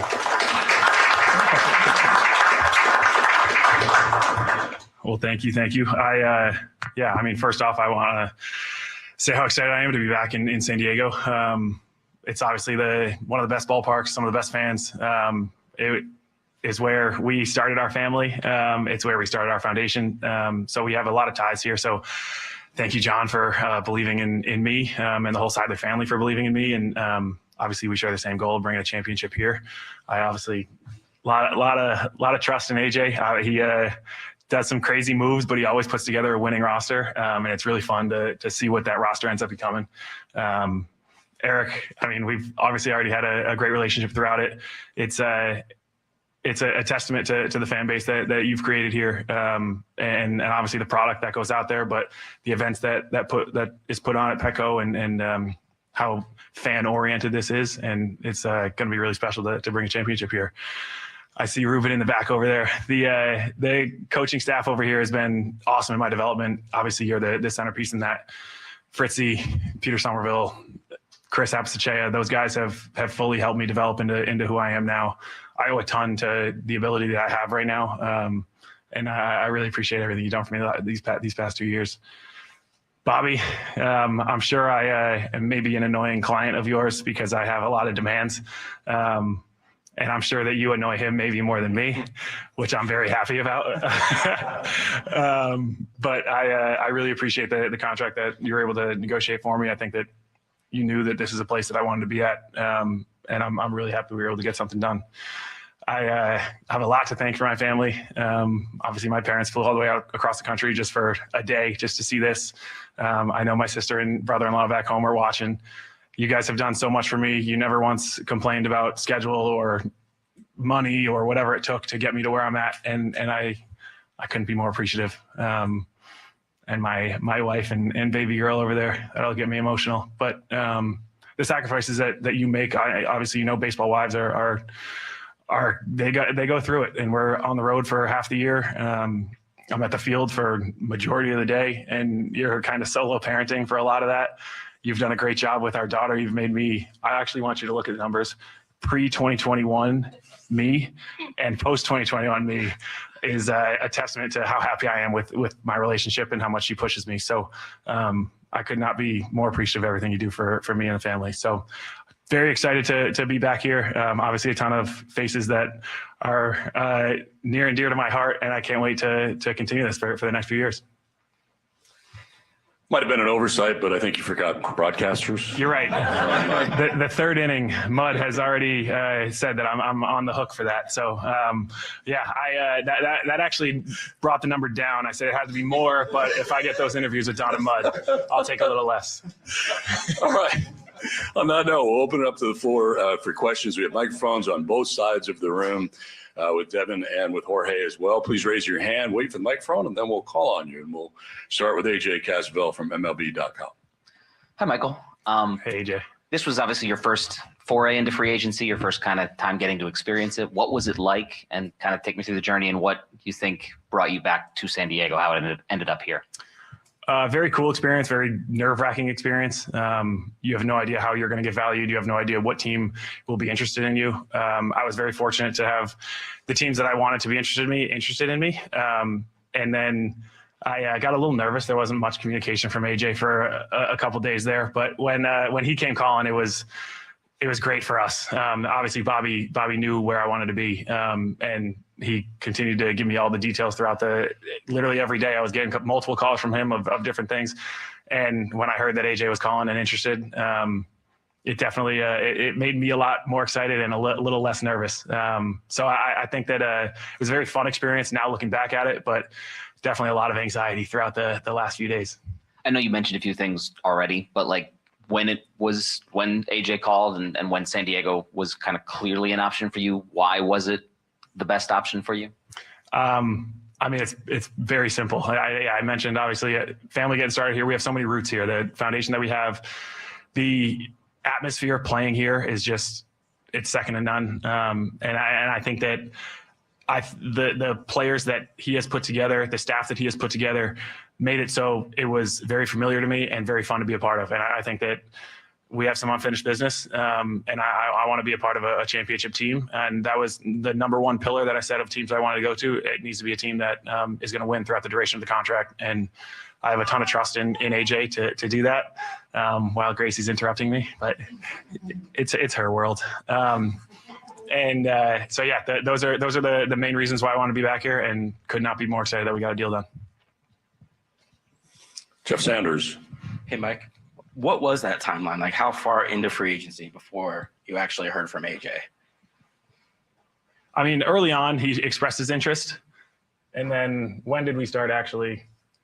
Probably more 10 days ago. It got real serious when I had Craig and Ruben send the text to Michael, be like, hey, feel this out. Let's see if Bobby's telling the truth, or see if he's interested in coming back or not. So yeah, I mean, it's like, you have your initial check-ins, and then, over the last, week to 10 days started to get more serious from our end for sure. So. Yeah, I would say it was about that. And yeah, I got on the same day, just random text from Ruben and Stammen. And that's the other, I forgot even to mention Stammen. I think that's an incredible hire. I can't wait to work with him. He's become a friend the last couple of years as a special assistant. Is that what he was? And I mean, now it's going to be awesome. I can't wait to see him develop into that role. As you were waiting for that from Preller, you're getting some interest from some East Coast teams. How real was that pull back to the East Coast? You are an East Coast guy. Yeah, I mean, totally. There were, I think geography played a little bit in terms of where I would like to go. I think that the unknown of being on those teams is a little different. The willingness to win on those teams is just foreign. I had no idea what I was walking into. I had those meetings. And yeah, in those Zoom calls and those in-person meetings, you kind of get a feel for it. But ultimately, when you sit back and think about a winning team and a winning mentality, I know that I got one of the best in the business to get us to where we want to be. And feeling the playoff atmosphere and pressure in San Diego was something I want to feel every year for the rest of my career. So those are the ties that brought me back here. Marty Caswell. I was going to say too, the cool part, Jeff, like as we went through the process also was hearing like, Michael obviously, grew up on the East Coast, went to school there, and that was where his priority was. But when you hear things like, hey, the one West Coast team that he wants to play for is the Padres because of his experiences here with the team, the roster, the city, the ownership group, the whole thing, and definitely the fans. That was, again, that's nice to hear. And we hear that a lot from players here recently. And with Michael, when you hear, hey, the one place he wants to play on the West Coast is San Diego, it was pretty cool to hear. Michael, just to clarify, did you guys have any talks at all with management during the season, or did you wait until you became a free agent to have serious discussions? Wait until I was free agent. Why? I mean, were you wondering like why were there no talks during the regular season? No, I mean, I think there was definitely a part of me that just wanted to experience free agency. I think as a player, you want to play for that right to see your options. And it's very easy to know that this is where I want to be. And so even hearing from other teams in free agency, you have to decide on, do I want to risk going to this place that I've never been before, or come back to what's familiar, a very winning culture. We're changing coaching staff to make it an even better team than it was the year before. And so I think that the trust that I had in this organization was ultimately the reason for that. But I think that, yeah, every player that gets to free agency, if they want to, they deserve the right to test it out. And that's quite a birthday gift you gave to your pitching coach. Can you just describe what is that the reason why? And how would you best describe your relationship with him? Oh yeah. I mean, Ruben means a lot to me. It's awkward saying it in front of his face, but because that's just how guys are. But I mean, yeah, when I first got traded 2 years ago, I think we had a 2-hour phone call before I talked to AJ briefly, and then Ruben talked to me for 2 hours that we broke down everything, whether that was the construction of the roster, my transition to being a starter, pitch package, everything. And I felt like the relationship started then. We've obviously butt heads a few times, but ultimately I know he has my best interest at heart. He has the team's best interest at heart. And every day he shows up ready to make me a better pitcher, and I couldn't thank him enough for that. Dennis Lynn. Michael, you obviously had a lot of success the last few years. Do you feel like you mentioned unfinished business? So I was wondering, do you feel like you have something to prove after this past year didn't go exactly according to plan? Absolutely. Yeah. Obviously injuries stink. I was not happy with, my lack of being a lack of innings. I wanted to be, they trusted me to be the opening day starter. Opening day starters go 200 innings, and unfortunately I wasn't able to do that. And unfortunately we were bounced in the first round of the playoffs. And I think that plays a lot into the competitive nature in me, keeping a chip on my shoulder and making sure that I prove that I'm the pitcher that he believes in, that I believe in, that Ruben believes in, and ultimately go out there and win a lot of playoff games. That being said, how important was it for you to have the ability to potentially go through this process again a year from now? Yeah, I mean, that's part of the reason, because obviously, I was injured. I don't want to say it was a discount by any means. It's still a lot of money, and I'm very happy with the contract. But I think that I can definitely prove that I'm valuable. I also think it continues to make me want to be a better pitcher and not settle just based on the contract that I signed. So World Series is definitely the first thing on my mind. And I know that when I prioritize winning games and making my teammates better, everything will fall in place for me. Jesse Agler. Mike, if you wouldn't mind thinking back to when you arrived here, centerpiece of a huge trade, obviously, and just sort of what you knew and felt about the Padres then, and maybe compare it to today, because it really wasn't all that long ago. Yeah, it's kind of crazy. 2 years went by very quickly. I knew nothing about the organization. I knew they had a ton of great talent in that locker room. I was walking into a star-studded lineup. I'm very happy I didn't have to face it for the last few years. And I thought I was going from New York, this huge market, tons of fans, like very passionate fan base, to what I would have thought was like a small to mid-market team. And I walk in and see this stadium rocking, and I was just like, this is real. And so San Diego totally changed my perspective of Petco and the Padres. The way that they've welcomed me and my family to this city, it's awesome walking in the streets and just getting to go Padres as I walk by. I think that the roots that we have placed here are going to stay with us forever. And I could not be more happy with this decision to be with Padres. Ben Higgins. Hey, Michael, you talked about it briefly, but I'm way back here. Can you give us an update on just where your health stands right now, kind of going into the season, any limitations, and how it affected the process of free agency, talking to other teams who weren't as familiar with your status as the Padres were? Yeah, fully healthy. I actually think I'm ahead of where I was at last year, which is a great thing. I guess, unfortunately, that was because we were bounced a little bit earlier in the playoffs. But shut down my normal shutdown, did my normal buildup, and ready to go. No limitations. In free agency, it's obviously a question mark. I think that the trust that I've developed with the training staff here and doctors here allowed me to, I don't want to say overlook that kind of thing, but they have faith in what I do in the off season, and making sure that my body's healthy and ready to go come season. Back to AJ Casabell. AJ, how does this move affect like the state of your rotation and your plans moving forward now? What would you view as I'm interested in that too. Yeah. So if you want to ask the question. Yeah, I mean, I think, we go into it now with, Nick Pivetta coming off a Cy Young type season and Joe Musgrove coming back, which is super exciting for everybody, and Michael, I think kind of fronting the rotation in any order, however you want to do it.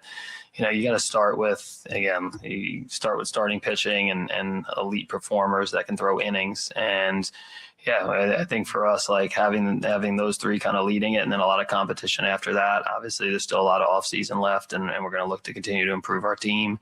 We talk about it all the time, not just cliche. You never have enough pitching, and especially starting pitching. So, it's still active, our conversations. And again, it's all about trying to bring a championship. So we understand that, we're going to do what we can to try to continue to get the team better. But, putting Michael in that spot with Nick and Joe kind of fronting it, that's a good feeling for Craig and Ruben and everybody here in San Diego. And obviously it was a big need and got a top priority for us here with the signing today.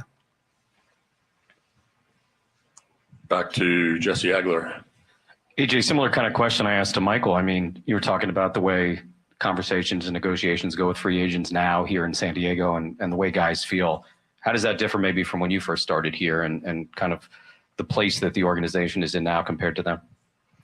Yeah, I mean, you hear it. I mean, every conversation. Honestly, it's really cool to be a part of it. I think it's a testament again to like the thoughts and visions that we've had over the last 10 years, and really our players. Our players, and they've created a team that our fan base believes can win a World Series championship, and been some high and low moments over the last 6 years that we've kind of pursuing that. But I think every year, I think in this signing, you hear a lot of talk out there at times like, how long is the window going to last? I think Peter used to always scoff at the idea of sustainable. I think we go to the start of the off season and, you get people talking about, like, hey, should we, what does this mean? They've got, this hole or that hole. And, to be here in a day like today, and it feels like kind of a regular occurrence that we're getting top talent that wants to be here, which is a huge part of it. And I think it's because a lot of what, our players have built. And, when you look up a guy like, again, you talk about signing players that the fans know are going to be here for a long time. Hopefully Michael continues to be here for a long time. Joe, you, Darvish, those guys kind of setting a foundation of winning and all about winning here in San Diego. And obviously Manny and Xander and Toddy and Crony. You start the offseason with like, can we fill a couple holes? You're not looking every year to try to revamp your roster. And I think that's been the game plan. And we hear it. We hear it in the industry when people talk to us about how special it is and how they want to be here. So it's the idea. One last for Michael from me. The camaraderie that we've seen among the starters the last few years from the outside looks very special. Looks like a lot of conversation in game. I imagine even more kind of behind the scenes. How excited are you to get back with that group? Absolutely, yeah. I mean, Ruben's the one that drives that, but then ultimately the players are the ones that keep it going. And I think Pivetta was actually my first call when we were finalized. Comes in last year and obviously is immediately brought in. We have great leadership around everybody, and with Joe and Darvish being the steady guys that are here, and then Nick coming in and having a career year, me coming in and learning how to become a full-time starter. I totally fell on both of them to guide me, as in Darvish and Musgrove. And then Dylan's obviously a tough one. He's one of our best friends. I'll still be a huge fan of his. Ultimately, you gotta part ways with some people, and I think he'll have a ton of success. But then we just gotta kind of say next man up and who's gonna fill that void, and round out our starting five. And then it's go time from there. Yeah, I always say starting pitching wins championships, and I hate to say this, but you saw it with the Dodgers this year. They put their starters in the bullpen and they absolutely dominated. So it's got to be a full team effort with the starting rotation that ultimately sets the tone for every game. Any other questions today? Yes, Bob Scanlon. Mike, obviously a lot of things go into making these decisions. And you'd mentioned earlier about the foundation that you and Sheila had put together. And you guys have built a lot of important relationships here in San Diego with Rady Children's Hospital and done a lot of great stuff for type 1 diabetes. So how much does staying here in San Diego help continue that momentum of what you guys have already built here? Absolutely. It makes it a lot easier to keep these relationships, to make these relationships even stronger. This is a city that is a hub for the biotech companies for type 1 diabetes. So that's ultimately why we made it so quickly in 2024, because we wanted to capitalize on our time here. And now that we have some extra time here, we're gonna fully capitalize on it. And just the community aspect in general is great in San Diego. The Padres preach it, and we have a ton of different opportunities to push it forward. That will conclude our press conference for today. Michael and AJ, congratulations again. And we hope everyone has a safe and enjoyable holiday season. Thanks for coming today. As the reintroductory press conference of Michael King signing with the San Diego Padres. Padres able to get a deal done with Michael King, 3 years, $75 million, a couple of opt-outs mixed in there, but Michael King is a San Diego Padre. And in a matter of moments, Michael King and AJ Preller will both go over and meet with Sam Levitt, who is there, to get a one-on-one interview. I'm Braden Surprenant. He's Frank Marchese. We are the Braden Surprenant Show, live and local each every day from 10 to 2 on San Diego's number one sports station, 97.3 The Fan. But a lot to unpack out of that particular conversation, or should I say press conference, with Michael King. Michael King wants to be in San Diego. Michael King wants to be a Padre. I mean, you could hear his enthusiasm to remaining here in San Diego and wanting to know who his teammates are and wanting to be in a position to win. And he knew that being here in San Diego was going to be, over the 3 years of his potential deal, we're going to be on a team that was competitive. And that was a big deciding factor. He told his agent that he wanted to be here in San Diego. And obviously there's a couple of, you could tell that he wants Nick Pivetta to stay too. His first phone call when he had the deal signed was to Nick Pivetta. He talked about what it takes to win a championship, and it's in starting pitching. And, it's a good day for the San Diego Padres. Good day for Padres fans, and a great day for Michael King and his family. As he gets another contract, gets to stay here in San Diego. No better place, right? No better place than here in San Diego. So big congratulations to Michael King. Again, we are waiting for Michael King to sit down with Sam Levitt or AJ Preller. I don't know which one's going to come first. It usually is kind of up in the air. But overall, gotta love the way you gotta love every answer that Michael King gave in that press conference. I mean, that's a guy that wants to be here. That's a guy that loves San Diego. That's a guy that wants to represent San Diego. That's a guy that wants to be a San Diego Padre. And I mentioned it before we started the press conference. This is a guy that you want good players in your organization, and you also want good people in your organization. And the Padres got another good guy as part of their organization. And this is just the beginning. I think this is the opening act for AJ Preller this offseason. And it gets him a little bit more opportunity now to add to this rotation, which, if you had to start the season tomorrow, the rotation's good enough to make it through the trade deadline. And it's a great add in Michael King. So he's sitting down right now with Sam Levitt, and we're going to throw it back down to Petco Park as Sam Levitt is joined by Michael King, who just signed his contract. Sam, all yours.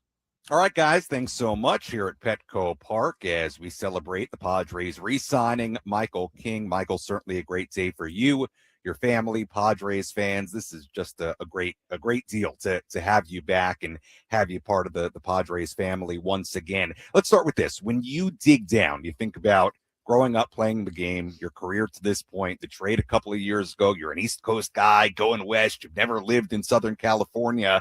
What are the emotions for you on a day like this?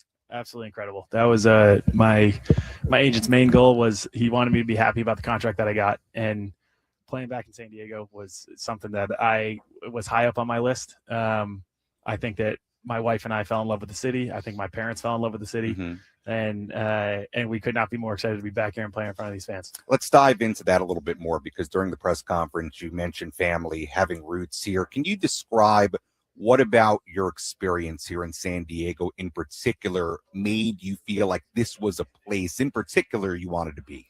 Yeah, honestly, there was no one moment that did. I think it was the culmination of the last 2 years of having a baby out here with an awesome doctor and awesome hospitals, starting our foundation out here because there are so many ties to type 1 diabetes in San Diego, let alone the weather, let alone the awesome stadium. The fan base is absolutely electric.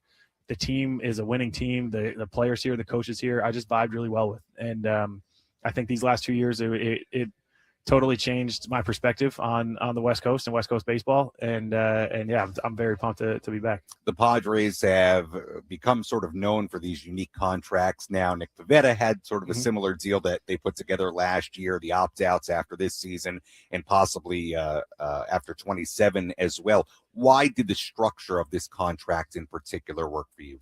I think it allows me to prove it every year. I'm definitely not one of those guys that is just going to get a contract and kind of coast. So I wanted to have a little bit of pressure that way. But then, I also think that because I was coming off an injured season last year, I think it was important for me to be able to prove myself in a technically 3 one-year contracts. And so I think that was, like I said in the press conference, my pillars of where I wanted to be. Winning was one of them, and structure of contract was another one. And AJ and the Seiler family was very willing to meet my terms, and I could not have been more happy about that. We're joined by Padres right-hander Michael King here on 97.3 The Fan as we not welcome Michael King to San Diego, but welcome him back with open arms. Thought it was interesting during the press conference. You were asked if you feel like you have something to prove, and you said absolutely. So who does Michael King want to be in 2026? I had a college coach tell me winning should be the only thing that's on your mind, and making the person next to you be the best teammate you could be. I think that ultimately we have not won a championship, and that weighs on me. And so I think that I absolutely have something to prove in terms of being a championship caliber player, coming out in October and being that guy that is a guaranteed win for the team every time I'm on the mound. So I think that I can bring a championship here, and I can make the guys around me better players. Ultimately, that will hopefully be the thing that defines me as a player this year. And you were so great in the postseason in 2024. It sounds to me like the opportunity to play with a good team, a team that should be in contention for a postseason spot, hopefully a World Series appearance, a title. It sounds like that was a significant part of this for you. Absolutely. I mean, the adrenaline rush from a big game is there's nothing like it. I think that you have guys that crumble in those situations and guys that really rise up. And I have always hoped to be the guy that a team can count on to rise up in those situations. Playing in front of the fans here in October was the adrenaline rush that I've never seen before. And I absolutely loved it. So I want to maintain that for the rest of my career, and obviously for the rest of this contract. Now, there is a major thing that has changed since last year. That's your manager, Craig Stammen, now at the helm. You called it an incredible hire. You can't wait to work with him. What particularly about Craig Stammen makes him so good for this role? He's adaptable. And I don't know how many ex-relievers are managers in the big leagues. You might have stats on that. But the fact that he is going to be able to communicate with both sides of the ball, I think is insane. I think that's why catchers usually become managers, because they have to speak both languages. As a reliever, you can kind of just sit back in the bullpen and do your own thing. If you know Craig and if you meet Craig, he is the most personable guy. He is willing to have the hard conversations with you.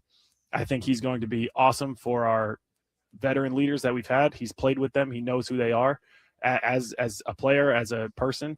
And then coming from the pitching side of it, I can learn a ton from him. Right. So I think that he's going to be very versatile. And he told me that he was saving 34 for me when he became the manager, and I'm very happy he did. There you go. All it took was 34, and he's back. It's pretty simple. We're joined by Padres pitcher Michael King here at Petco Park following a press conference. Great job by Michael spending some time with us here on 97.3 The Fan after the press conference.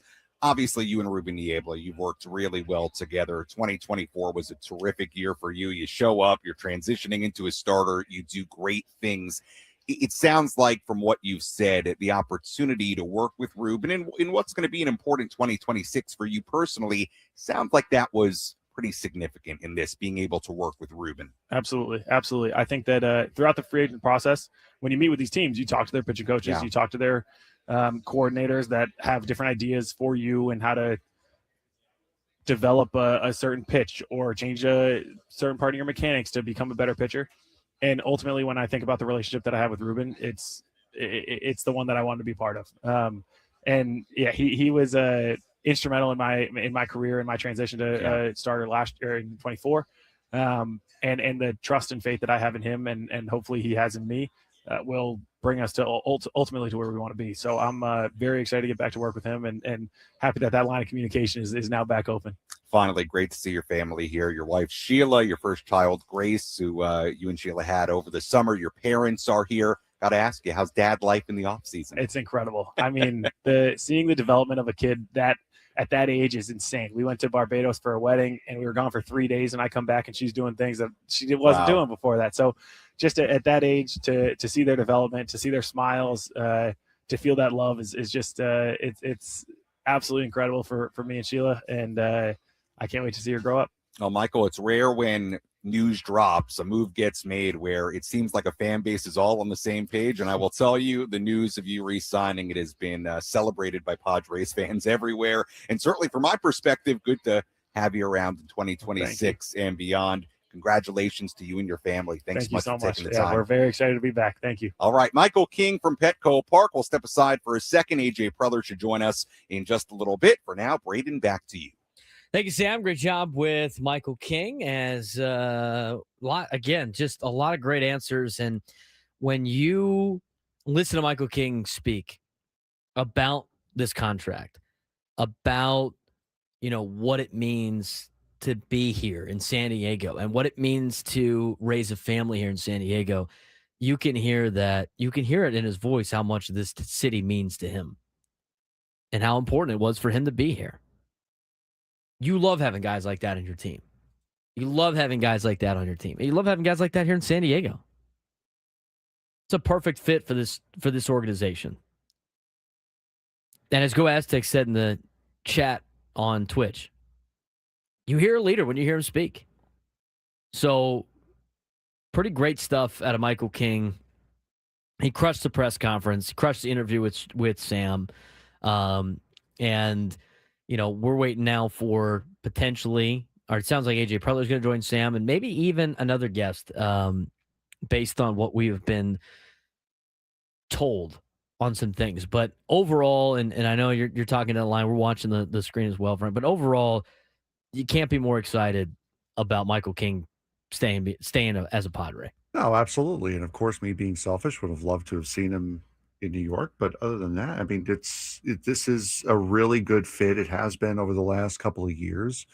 And it seems like an even better fit than we had thought with everything we've heard out of the press conference today. And now that one-on-one interview, I found it very interesting, him talking during the press conference about how the trade here really changed his opinion, not just on baseball on the West Coast, but also with the Padres and with this city. So that was also really, really cool to see. And it looks like AJ Preller is sitting down with Sam Levitt. So we're going to throw it back down to Petco Park where Sam Levitt is sitting with AJ Preller. Sam, all yours.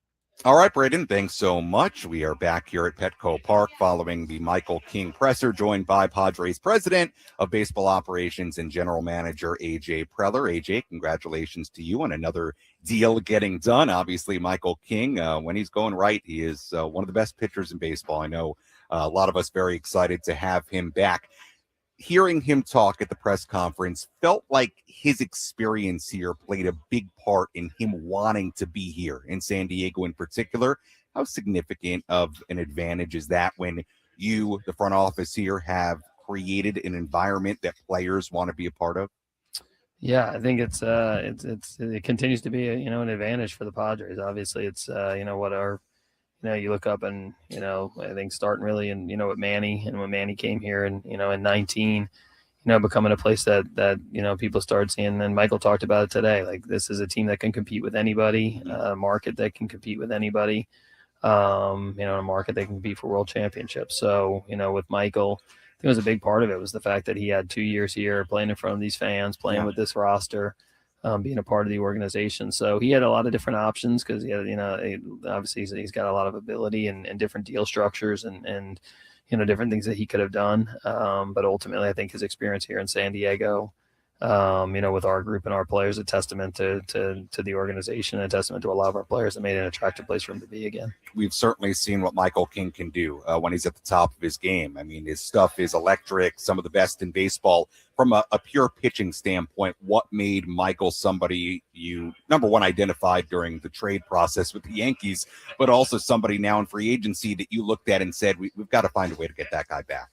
Yeah, man, I think we saw it, 24 season, obviously the playoff game here against Atlanta. And then the start of last year, he's a guy that went right. He's, he can front a rotation. He can pitch, meaningful innings and be an opening day type guy that you look up and go, okay, we're going to win this game. And then, the two seamer, the life that he has on the fastball, the ability to go between the 2 and 4 seam and create different shapes, the slider, that goes the other direction, and then the nasty changeup. So, I think to me, like it's, he's got a lot of different ways to get you out, a lot of different weapons for righty and lefty batters.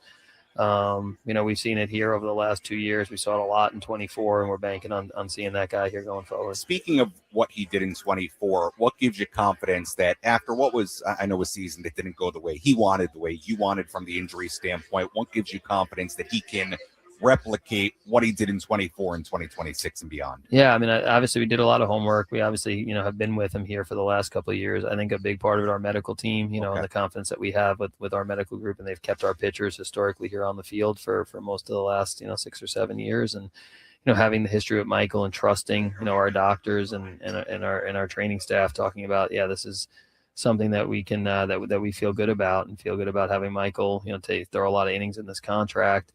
They had an opportunity to see him work out over the last couple of days and see what that looks like from a physical standpoint, which is important. And really just betting on Michael, on the person. He's clearly getting after it this offseason. He's in a good place. He talked about no limitations, being ahead of the schedule, ahead of the curve here and ahead of schedule in terms of where he's at physically and from a work standpoint. Even today before the press conference, he's out on the he's doing a 2-hour workout down in the clubhouse, and he's on the field playing catch. So when you have people that are motivated like that, it makes you feel good about buying in and trusting them and investing in players like that. We're joined by Padres President of Baseball Operations, General Manager AJ Preller here on 97.3 The Fan. The Padres announcing their re-signing of right-hander Michael King. Got to give you credit. You continue to find ways to get deals done, and obviously, reportedly, this is another interesting contract structure with signing bonus and opt-outs after this season, after 27 as well.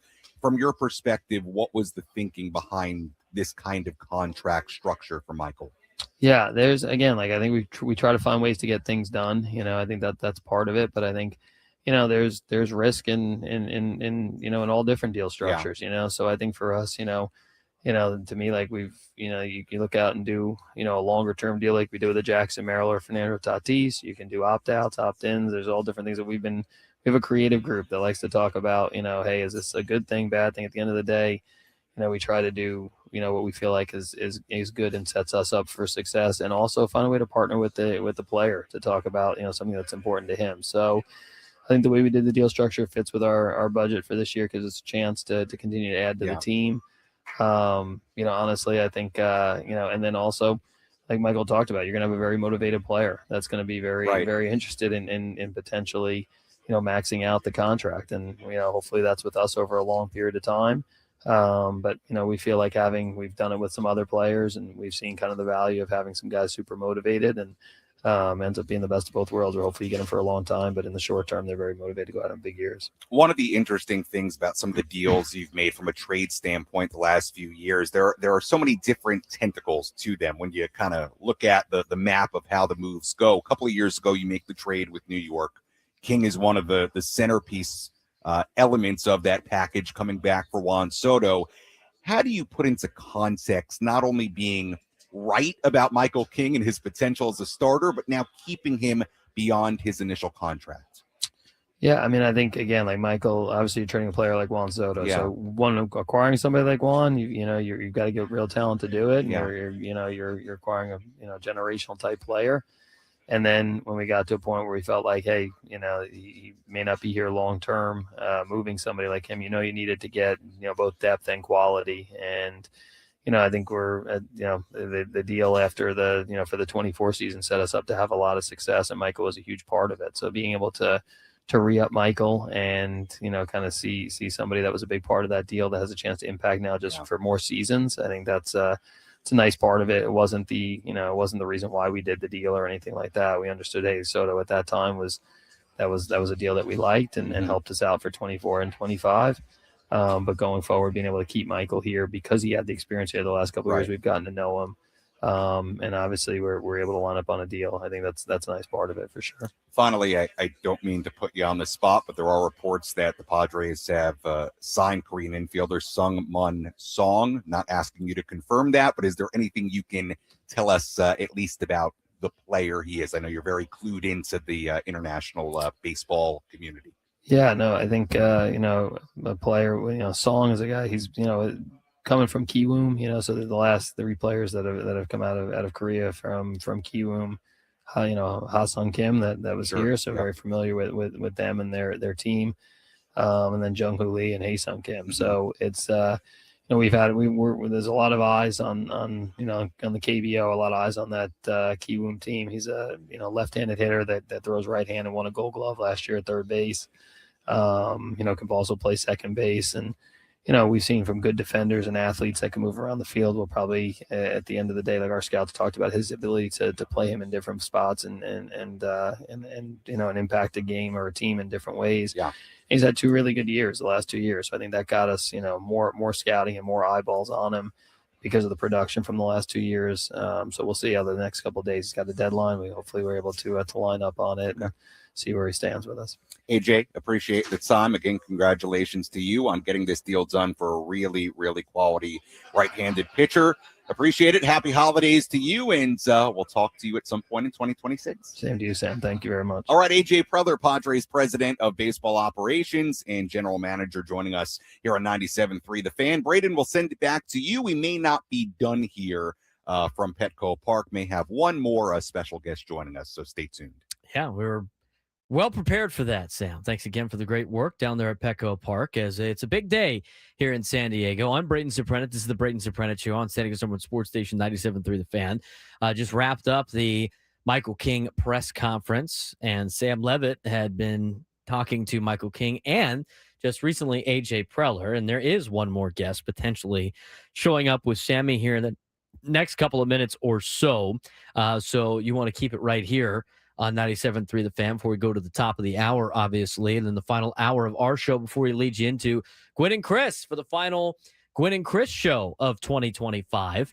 As we wait on this potential third guest down at Petco Park, AJ Preller had some stuff to say about the new infielder in for the San Diego Padres, and we'll replay that clip in just a little bit. But sitting down now with Sam Levitt is a bullpen arm for the San Diego Padres.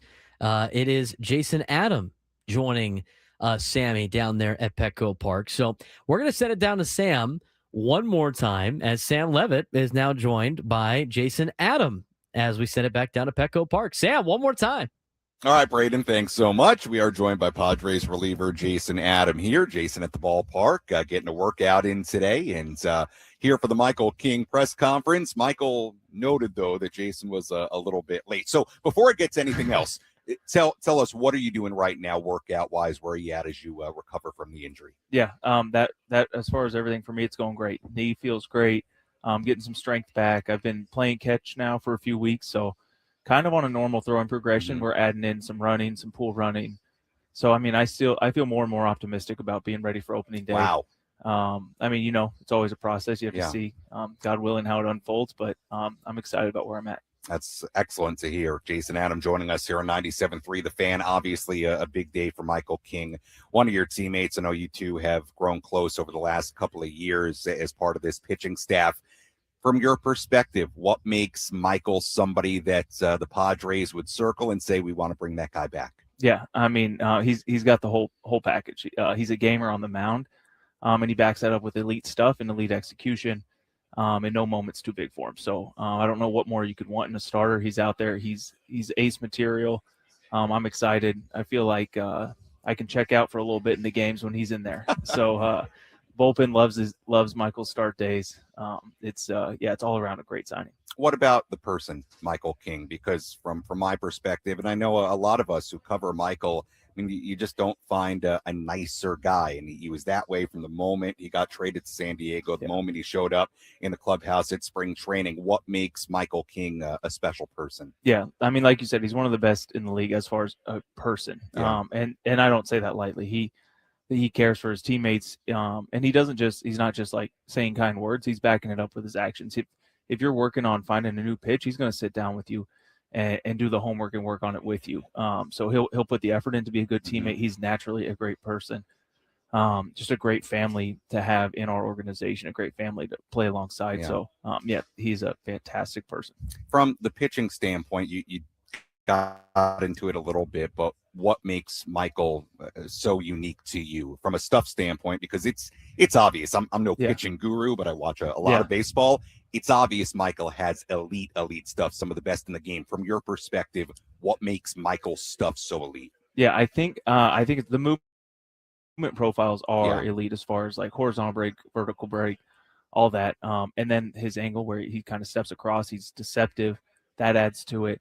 He executes, he commands the ball well. So pitch that moves well in the right location and the right time is going to be hard to beat. And he does his homework too, as far as knowing hitters' weaknesses. So when you've already got an elite sweeper or sinker or whatever he's choosing to throw, and you know that is that hitter's weakness also, it just makes it play up even more. And so he's prepared, and he also knows how to make the adjustments to get, if a pitch isn't quite right, he can get it right back on track. You also can relate to Michael King in the sense of you're not from Southern California. Michael's an East Coast guy, went to college in the Northeast, came up with the Yankees. I mean, you guys are not from this area, but it's very clear in hearing Michael talk today that being in San Diego is important to him. He feels like there are roots here, like he's got a family here. For you to hear that as a teammate, can you take us inside what players feel about San Diego, this ballpark, the fan base in particular, that would make a guy like Michael King, who certainly had options, but make him feel like this place in particular was somewhere he wanted to be? Yeah, it's special. I mean, San Diego gets its claws in you, and you don't want to leave. And I mean, it starts in the clubhouse too. I mean, the teammates, the guys that fill that clubhouse are so special, and it's a group that genuinely cares about each other. And then you step out of the clubhouse and you go into your just day-to-day life here in San Diego, and the people around the streets, the fans, they fill our stadium every game. They're loud, they're into it. They're not just there to drink a beer and kick back and get out of the house. They're there engaged in the game, cheering us on, believing like we believe that we can and should win a World Series, and they're bought in from day one. So it's the best place to play. Obviously there's some natural benefits with the weather and the beach, and but it's the people here. It's you never want to leave once you're here. Yeah, you don't got to tell me about the weather. Yesterday, I'm sitting in Ocean Beach eating a California burrito, the sun shining. I'm like, what is better than this? We're joined by Padres reliever Jason Adam here on 97.3 The Fan following the Michael King press conference. A couple more questions for you. Craig Stammen, Michael called him an incredible hire. Clearly, he's very, very excited to work with Craig. To you, what makes Craig Stammen really good for this role? Yeah, he's a natural born leader that's also worked to refine that craft. I think, I mean, he's going to put the staff in positions to where they feel confident to get the most out of players. He's going to get the most out of players because he's one of, if not the most respected man in this organization. So top to bottom, he has everyone's respect. He's coming in the clubhouse day one. He has our respect. And he's going to empower guys to maximize their ability on the staff and as players. So I'm thrilled about the hire. He was great at the winter meetings. Excited to work alongside Craig Stammen this coming season. Finally, holiday time, Christmas right around the corner. You got the four girls at home. Yeah. What are the Christmas plans? What is this time of year like for a dad of four young girls? Chaos, good chaos. But yeah, I've got some wrapping to do, that's for sure. But no, the girls love it. I mean, and it's so fun. I mean, this is our first time being out here in San Diego in Christmas season, but just, I mean, there's so much to do. We're outside all the time. There's Candy Cane Lane. There's things all over.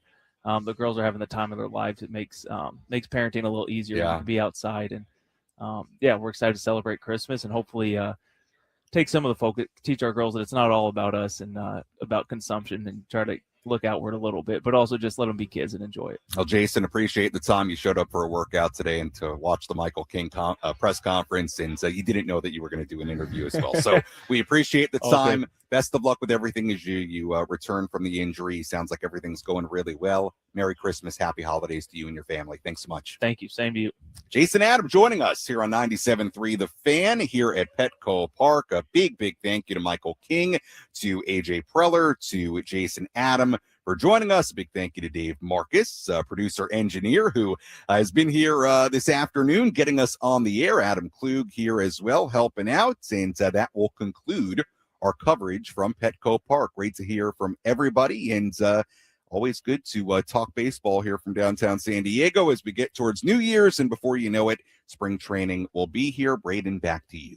Thank you, Sam. Great work down there today. Really appreciate it. Big appreciation to Jason Adam for joining us, and AJ Preller and Michael King, as the whole noon hour was basically that, commercial free. That's always nice, Frank. What else is nice is that we have to get to those spots that we didn't get to, so we're going to have less work to do in the final hour. We enjoy having fun. It's our last show of the year. Of course. So why not celebrate by doing a little bit less next hour? How about the news that Jason Adam just reported on? Dude's a transformer. If that's the case, how is he going to be ready for opening day? He thinks he can be ready for opening day. That's now, insane. a lot of players, right, have very set goals that they have. But, I mean, we thought we were going to be missing him for like most of 2026. You might not miss him that much at all in 2026. That'd be a huge add to that bullpen ready to go. We'll talk more about that as we get to the 1 o'clock hour, final hour of the Braden Surprenant Show. Setting us over at Sports Station 97 through the Fan.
We had a commercial-free hour, and then we came back early.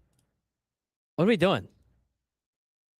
Guys on holiday break. You see. So what had happened was, what happened was, I was moving the break down that we didn't get to in the last segment, and then I realized while I was moving that break that I accidentally moved from this most recent break, and I didn't maths properly. So I'm just. He draws the foul. Fell out Friday. Yep. We're just like I said. I got some to give. So we're okay. We're giving them. All guests on 97 to the Fan, join us on the David P. Shapiro Fan Hotline. David P. Shapiro, criminal defense attorneys helping good people regain control of the future when charged with the crime since 2010. Visit davidpshapirolaw.com. It is the 1 o'clock hour. It is time to announce today's biggest fan. It's time for the biggest fan. Congratulations to today's biggest fan, Santiago Flores in San Diego. Give us a call within the next 10 minutes at 833-288-0973, 833-288-0973, and you'll qualify for our grand prize, 20 tickets for you and your friends for a night in our Odyssey suite at a Padres game with all of the fan staff later this season, catered by Spiro's Mediterranean Cuisine. Remember to register your name at 97throughthefansd.com/biggest fan. Congratulations to today's biggest fan, Santiago Flores in San Diego. You have 10 minutes. 833-288-0973, 833-288-0973. Everybody's upset in the chat. Who's not named Santiago Flores? As per. Yes. So anyway. All right, just kind of recap the last hour. It was the press conference for Michael King being reintroduced as a San Diego Padre after signing a free agent deal with the San Diego Padres. It is a 3-year, $75 million contract. His salary this year is $5 million, but he gets a $12 million signing bonus. And then next year, he's at $28 million on a player option, and then 2028 is $30 million on a player option. If he opts out, he's guaranteed $5 million in an opt-out, or should I say in a buyout. So essentially what happens is he has a 1-year, $22 million contract, a 2-year, $45, and a 3-year, $75, which I think is a great deal for both Michael King and for the San Diego Padres.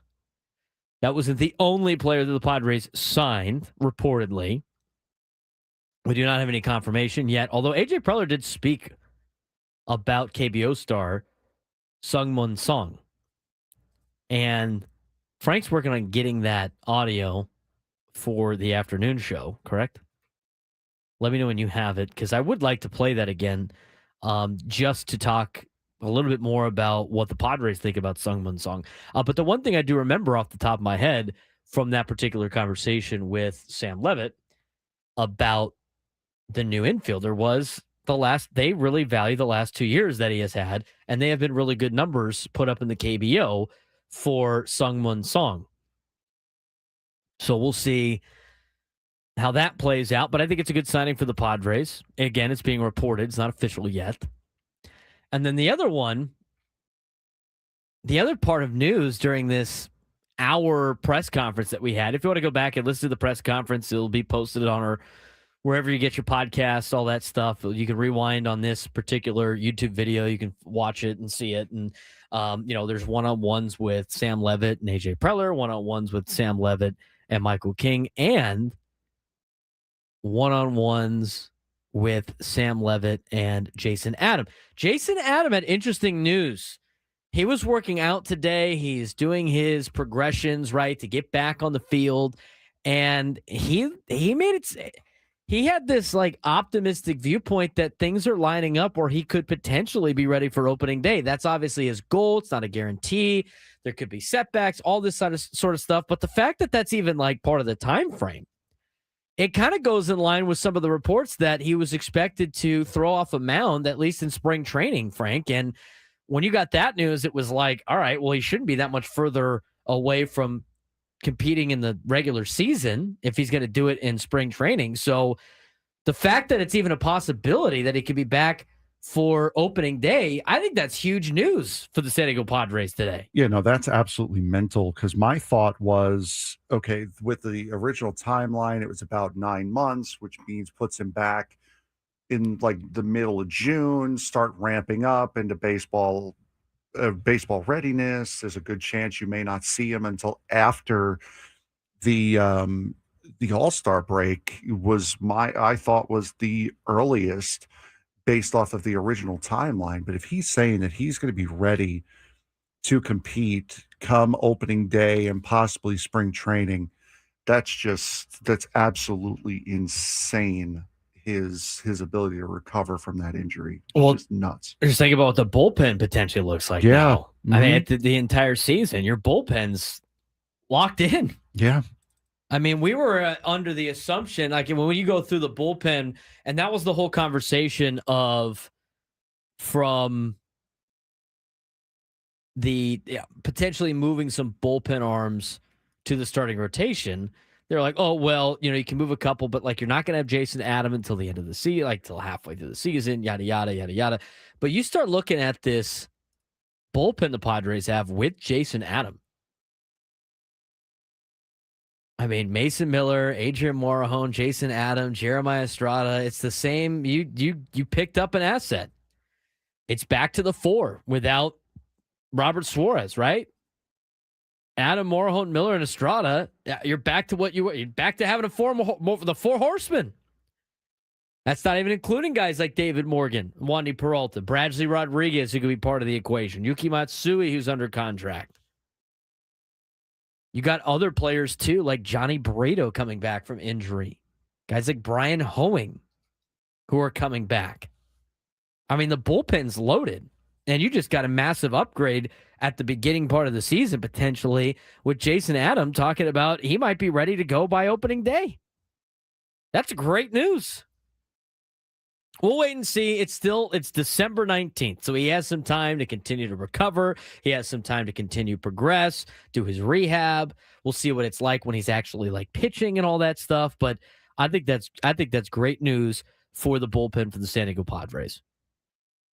That was a big takeaway from that one-on-one interview that we had with Sam Levin with Jason Adam was he's potentially going to be ready to go.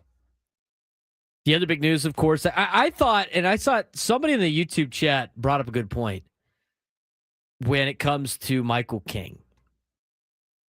And like he just said he wanted to be here and he loved being here in San Diego and it's a great fit. And he talks about his family and he talks about his foundation being here and all this other stuff. But as somebody mentioned in the YouTube chat, I can't find it off the top. I'm like scrolling through to try to find the exact words or who the person was. So my apologies on this, but it brings up a good point. And they said it's so easy for Michael King when he does these interviews as a press conferences to believe because it just comes across as so genuine.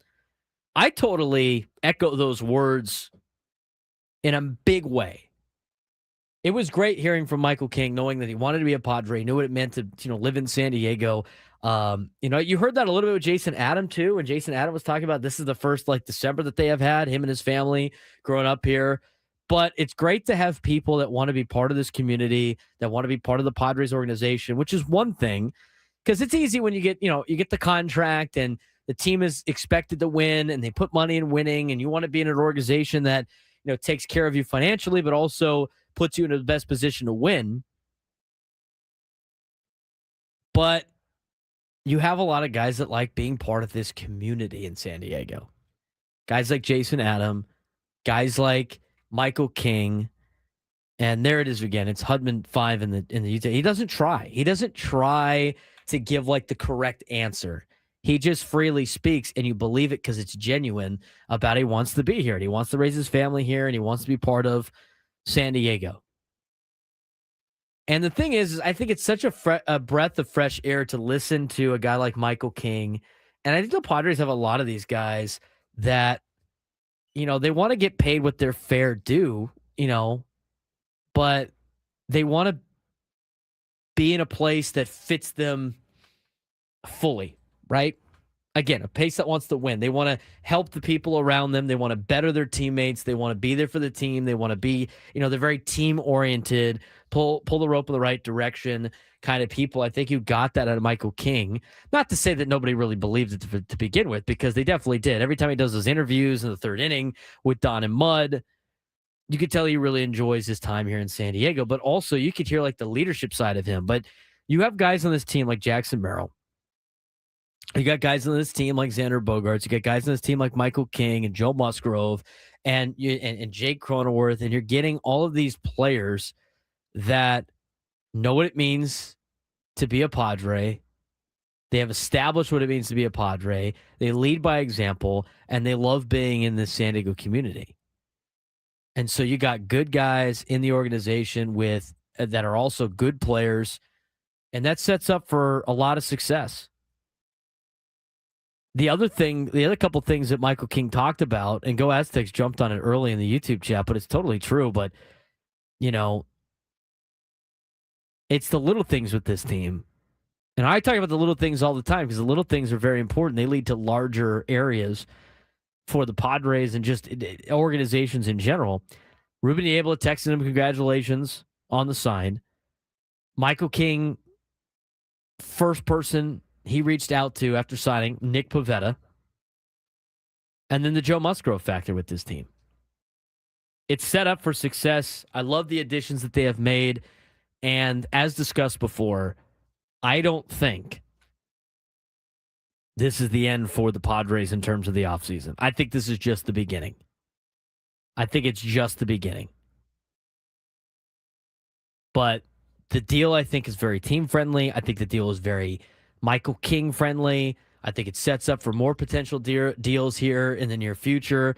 And the Padres roster is starting to take shape. And I said it, I think I said it yesterday.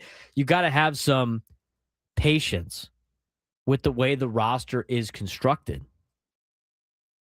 Because with what AJ Preller has to work with right now, it takes some time to let some of these pieces fall into place. And I still think there might be some trades on the horizon. I still think there might be another signing or two on the horizon. But AJ Preller's doing a really good job of utilizing what he's got and getting very creative. 833-288-0973, 833-288-0973. We got a couple of things we still got to do. We have to, when we come back, we're going to get to the Midday Sports Standoff. We're going to try to do that. You'll have an opportunity. If you could take me down in sports trivia, you have an opportunity to qualify for a shot at our grand prize. 2 tickets to New Kids on the Block in Las Vegas on June 26th. 2-night stay at Park MGM and a $100 gas card. Calling all blockheads, New Kids on the Block just announced 2026 dates for their The Right Stuff Las Vegas residency at Dolby Live at Park MGM. Don't miss all of your favorite hits live in Las Vegas with New Kids on the Block, February to October of 2026. Tickets on sale now at Ticketmaster.com. 833-288-0973, 833-288-0973. Give us a call. Get in line to take me down some sports trivia. The last chance to qualify for the year. And if you could do that, you'll be entered for a chance to win the trip. That's first order of business. When we go to break in our next segment, we will be giving away the Aztec tickets against Boise State. So a lot to give away here on the Braden Surprenant Show, a lot to get to here on the Braden Surprenant Show in the final hour of 2025. Before we pass along to Gwen and Chris for their final show of 2025 on San Diego's number one sports station, 97.3 The Fan.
This hour 97 through the fans brought to you by the California Office of Traffic Safety. In 2023, 1,355 people were killed in alcohol-related crashes throughout California. Driving under the influence of anything is dangerous, illegal, and has serious consequences. Don't be the I in DUI. Go safely, California. We're going to be giving away Aztec tickets as we go to break in this next segment. But first, one more chance to try to win tickets to qualify to win tickets for New Kids on the Block.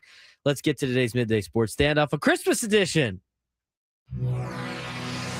Welcome to Midday Sports Standoff on the Braden Surprenant Show. I can't believe what I'm seeing right now. The ultimate head-to-head battle where sports knowledge and quick thinking collide. No, it's not good. Are you kidding me? Contestants will go toe-to-toe with Braden in a sports trivia deal where every correct answer brings them closer to victory. Down the sideline! Wow! Unbelievable! But 3 strikes and it's game over. This is not Detroit, man. This is the Super Bowl. Can you outsmart Braden? The Midday Sports Standoff starts now.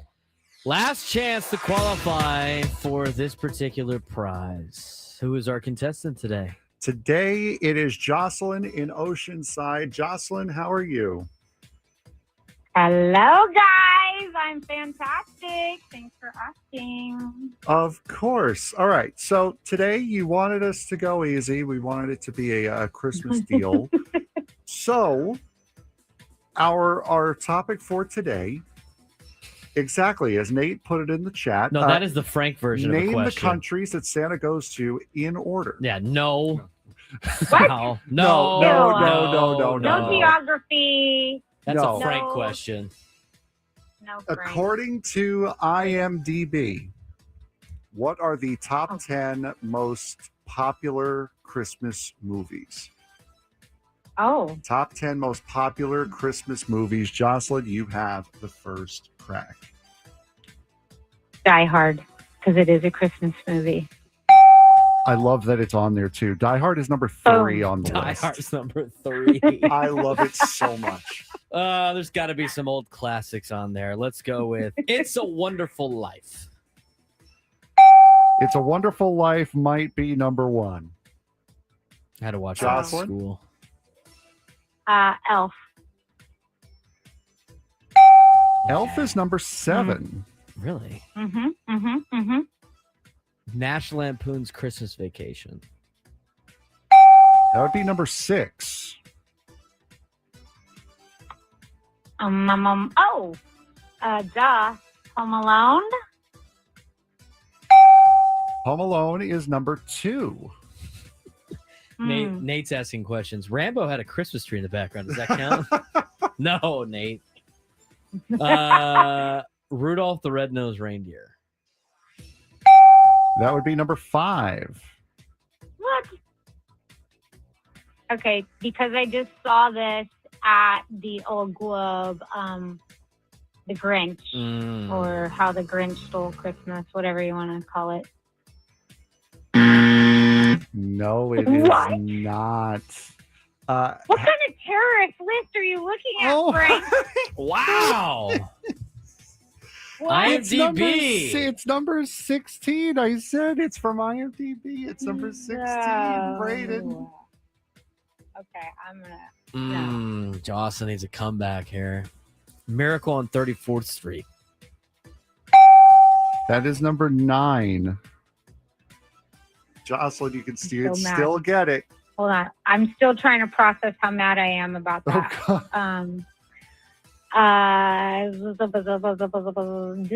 What about Nightmare Before Christmas?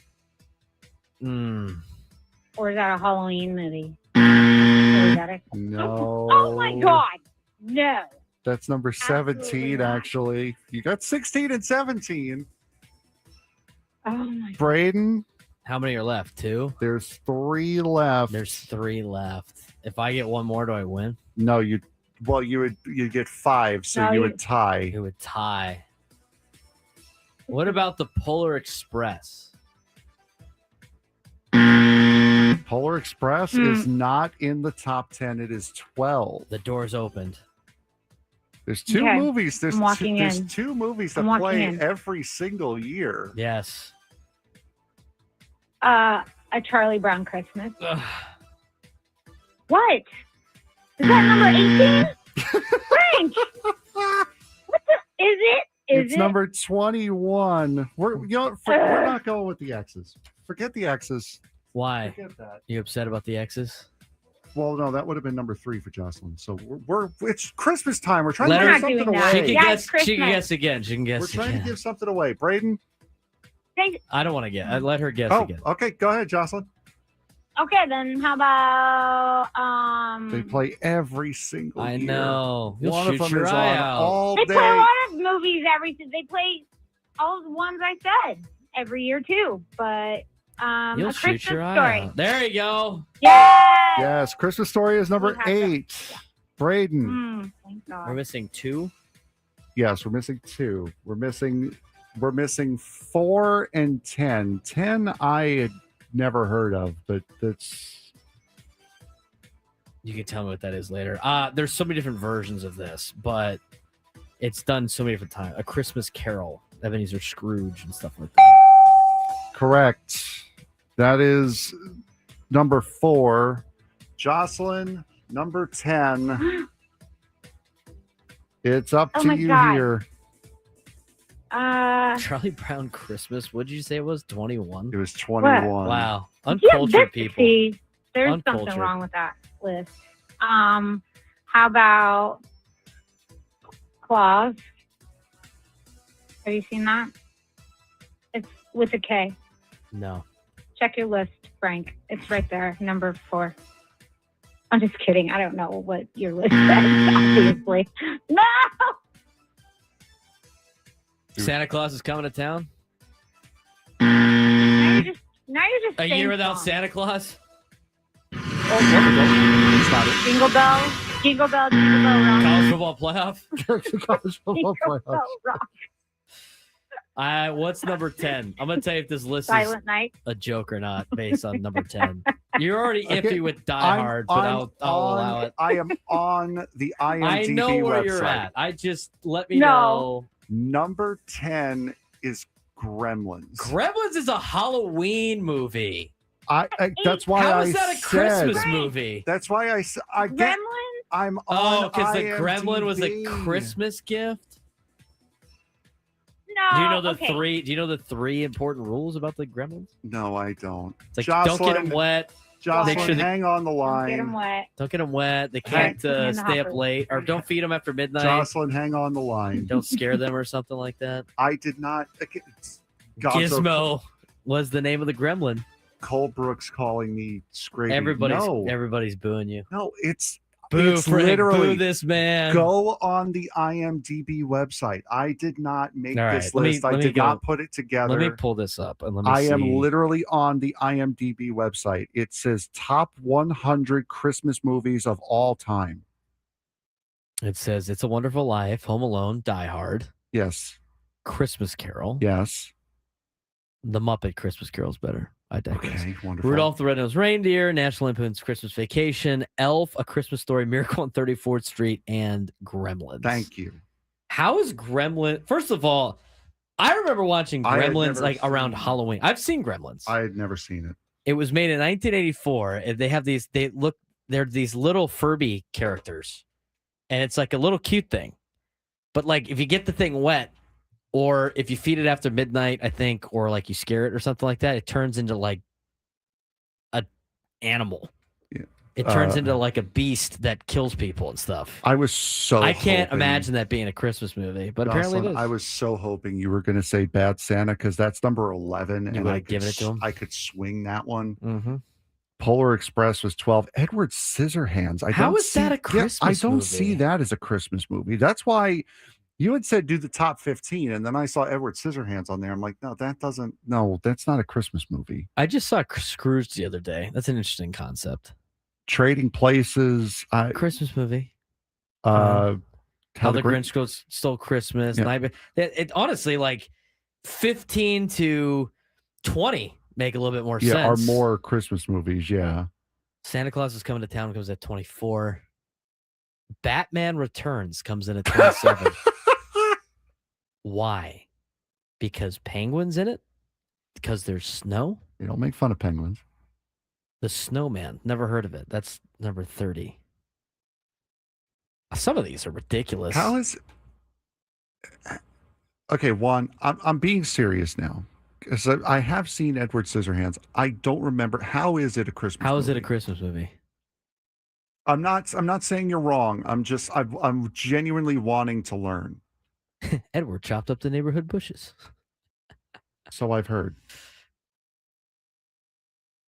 Gremlins happens on Christmas Eve. Does it make it a Christmas movie though? Is it about the spirit of Christmas? I mean, I think that's up for debate. We're knocking that. We're knocking Gremlins being a Christmas movie. Meanwhile, there are like fight clubs about Die Hard being a Christmas movie. I mean, why? What about Krampus or the Little Drummer Boy? Or there's so many other ones. Gremlins is a top 10 Christmas movie. Set during Christmas? No, it's not set during Christmas. What? Edward Scissorhands is not set during Christmas. Just because I haven't seen that movie in a long time. Just because Christmas happens in and scene doesn't mean that it's set during Christmas. I will say that because I will say that. I haven't seen Gremlins since I was a kid. Anything that involves a Christmas tree here's the other thing that's dumb too, because we got to get the break. Fifth caller when they call in. Jocelyn, stay on hold. Fifth caller when you call in, you can win Aztec tickets to the Boise State game. Go on a break. We're gonna just give a lot of work to Frank here on the final fill. Yeah, thanks for that. You're welcome. AMC does like their Christmas movie, like the month of Christmas movies. Toy Story is considered a Christmas movie on there because it's toys. What? No.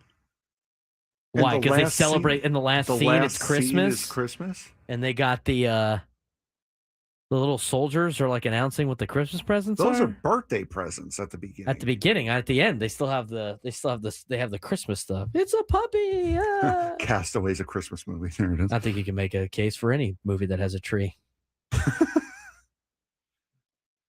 And Tree, Christmas classic. I agree. Some of the list was dumb.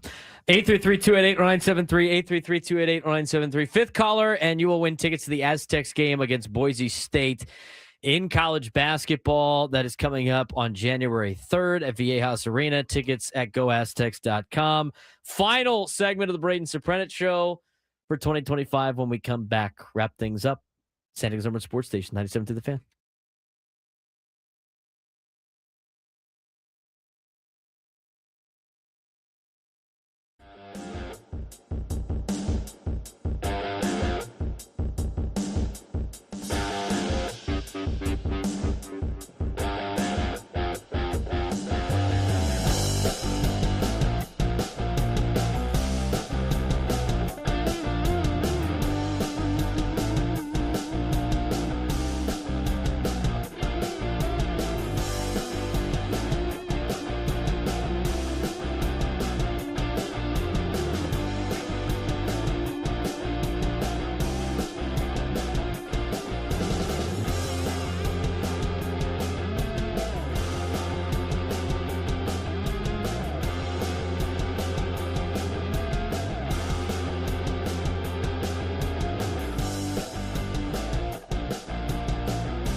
Congratulations to Brenton on winning the Aztec tickets for Aztecs basketball against Boise State next week. No, January 3rd. Sorry, January 3rd. Monday, we already gave away those tickets for Aztec basketball against Whittier. They play Whittier on Monday, and then they play Arizona tomorrow. That's going to be fun. Brenton, let's go. Bear down. My wife went to San Diego State, so I'm rooting for them besides tomorrow night, of course. Attaboy. Happy holidays, Wilbur. Yeah, tomorrow, house divided tomorrow for the Ford family, it sounds like. That's like my house, too. My mom went to Arizona, my dad went to San Diego State. Arizona. I know all those dumb Arizona chants.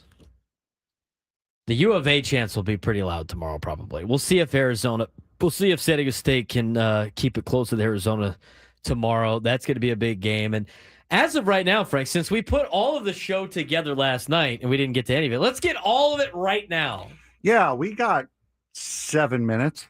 7 minutes to talk about everything that we wanted to talk about. World Baseball Classic rosters were starting to get announced. We were going to talk about that today. That's cool. Moving on. Team USA looks pretty. Team USA looks pretty good, Frank. Yeah, it's not looking bad. Is this the best pitching staff that Team USA has put together historically? Probably. I have to say yes. Well, it's the best pitching staff that Team USA has ever put together, and Clay Holmes. That's what the rotation's at right now. I remember, I think the first roster they had, like Jake Peavy was on it, if I'm not mistaken. It was like 06. I believe so. That would have been like Peavy. But even then, it was like kind of, it's all right, like not too many. Roger Clemens was on that staff that first year. Really? That's what it says. Wow. Andy Pettit was probably there too with Houston. Here is the first team: Roger Clemens, Al Leiter. Wow. Wait. Al Leiter was still playing in 06? In 06. Jeez. Houston Street was on that team. That was when he was with Anaheim, I believe. Like he really started to burst onto the scene then. Or he could have been. I mean, sometimes they have guys like in college. Was he at Texas? I don't think. No, I think the World Baseball Classic has been only pros. Or minor leaguers. They've had minor leaguers too. Roger Clemens, Chad Cordero, Brian Fuentes, Todd Jones, Al Leiter, Brad Lidge, Jake Peavy, Mike Timlin, Joe Nathan, Gary Majewski, Scott Shields, Houston Street, Dontrell Willis, Dan Wheeler was the pitching staff in 06. Dontrell Willis before Detroit ruined him. D-Train, the high leg kick. Infielders on that team: Derek Jeter, Chipper Jones, Derek Lee, A-Rod, Mark Teixeira, Chase Utley, Michael Young. Didn't need too many minor leaguers. No. How about the outfield? Jeff Francoeur was on that team. Attaboy, Frenchie. Johnny Damon, Jeff Francoeur, Ken Griffey Jr., Randy Wynn, Vernon Wells, Matt Holliday. Still didn't touch the plate. Your manager was Buck Martinez. Okay. That was the first year. That was in 2006. I will forever thank the World Baseball Classic for getting me on board with the pitch clock. I was here for a game. I was here for a spring training game for the Padres at 1:00. It was Canada versus England in the World Baseball Classic, started at noon. The Padre game didn't start. No, the Padre game started at 1. They still had 1 out in the bottom of the first inning in the World Baseball Classic game. Padres were in the 4th inning. We're in the middle of the 4th inning. The WBC game was in the 2nd inning.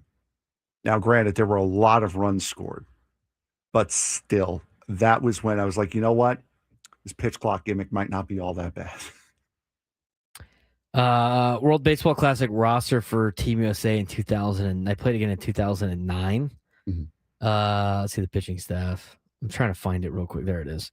Heath Bell, Jonathan Broxton, John Grabbo, Jeremy Guthrie, Joel Hannaran.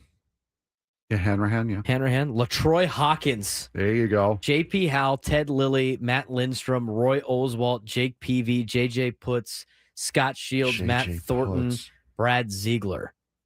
That was your pitching roster for Team USA in 09. Derek Jeter still part of the team. Mark DeRosa. Okay. Derek Jeter, Chipper Jones, Evan Longoria, Chris Iannetta, Brian McCann. Chris Iannetta made a WBC team. Yep. That's a thing. Dustin Pedroia, Brian Roberts, Jimmy Rollins, David Wright, Kevin Youkilis, Ryan Braun, Adam Dunn, Curtis Granderson, Shane Victorino. That's a solid team, but again, David it's the Wright's, pitching. That was David Wright's Captain America year. Again, it's the pitching, right? Mm-hmm. The pitching's the different part. Like, your rosters are always loaded. 2013 roster for Team USA. Once I scroll down far enough to find where Team USA is. Hang on. Netherlands, South Korea. It's all based on pools, so you're trying to guess what pool it's in. Are they in Pool D with Italy and Canada and Mexico? Yes, they were. Jeremy Affelt, Heath Bell, Mitchell Boggs, Steve Cishek, Tim Collins, Ross Detweiler, R.A. Dickey, Gio Gonzalez, Luke Gregerson, David Hernandez, Derek Holland, Craig Kimbrell, Glenn Perkins, Vinny Pistano, Ryan Vogelsong was your pitching unit. Oh boy. Your catchers were Jonathan Lucroy and Joe Mauer, Willie Bloomkist, Brandon Phillips, Jimmy Rollins, Eric Hosmer, David Wright, Ben Zobrist with the infield, Ryan Braun, Adam Jones, Giancarlo Stanton, Shane Victorino was your outfield. Was that the team that won? Might have been. It might have been one of the teams that won. Oh, that was 2013. Yeah, they won probably 13, was. Yeah. didn't they? Then you had 17. I don't remember the roster in 17. But we remember the 2023 roster with a lot of the pitchers. But again, you look at the guys that have announced to play for Team USA. The pitching staff is way better. Oh, 17 was the team that won. 17 was the team that won. Dominican, the DR won in 13. So this is the team that won. Chris Archer, Brett Cecil, Tyler Clippard. Yeah, I remember Tyler Clippard closing out games. Mm-hmm. Danny Duffy, Sam Dyson, Michael Fulmer, Michael Givens, Luke Gregerson, J.A. Happ, Nate Jones, Jake McGee, Andrew Miller, Pat Neshek, Tanner Roark, David Robertson, Drew Smiley, Marcus Stroman. That was Team USA's pitching staff in 17. 2023, it was okay. It wasn't very good. But now you look at the pitching unit. You look at the starters that they have. Tarek Skubal, Paul Skeens, Logan Webb, and Joe Ryan. That's insane. That's way better than anybody I just listed. Mm-hmm. Way better than anybody I just listed. And apparently, Mark DeRosa, who's managing the team, he was on MLB Network talking about some phone calls that they have made with guys that are going to join the team that haven't even been announced yet. He's like, they are big-time names. Team USA is loaded. Nice. Team USA is frustrated that they lost last time. I think it's cool, though, that organizations and players want to do this. Yeah, absolutely. Organizations are letting these guys do it, but also the players want to do it, especially the pitchers. Yeah, I mean, we hear it a lot. It's not quite the World Cup, but you hear it a lot, especially in the NHL, and why the Four Nations tournament last year was such a hit was it means something different when it's not Padres on the front of your jersey and it's USA or it's Dominican Republic. Get a little extra juice for a lot of these guys. I mean, it means something else. Some of these, the Americans get to represent the United States a lot, but the not all these guys that come play in the United States get to represent their own countries. Yep. So these rosters are loaded. I mean, we got a decent amount of Padres that are going to be on these teams, which is cool. So that's it for the year. Yep. And a fun year it's been. We're going to be back on January 5th, 2026. Hopefully the Padres make a couple more moves. Hope you guys all have a Merry Christmas, a Happy Holidays, and a Happy New Year. Look forward to talking to you guys again in 2026. Coming up next, Tony Gwynn Jr., Chris Ello, Matt Scraby, Gwynn and Chris, San Diego's #1 sports station, 97.3 The Fan. See you guys.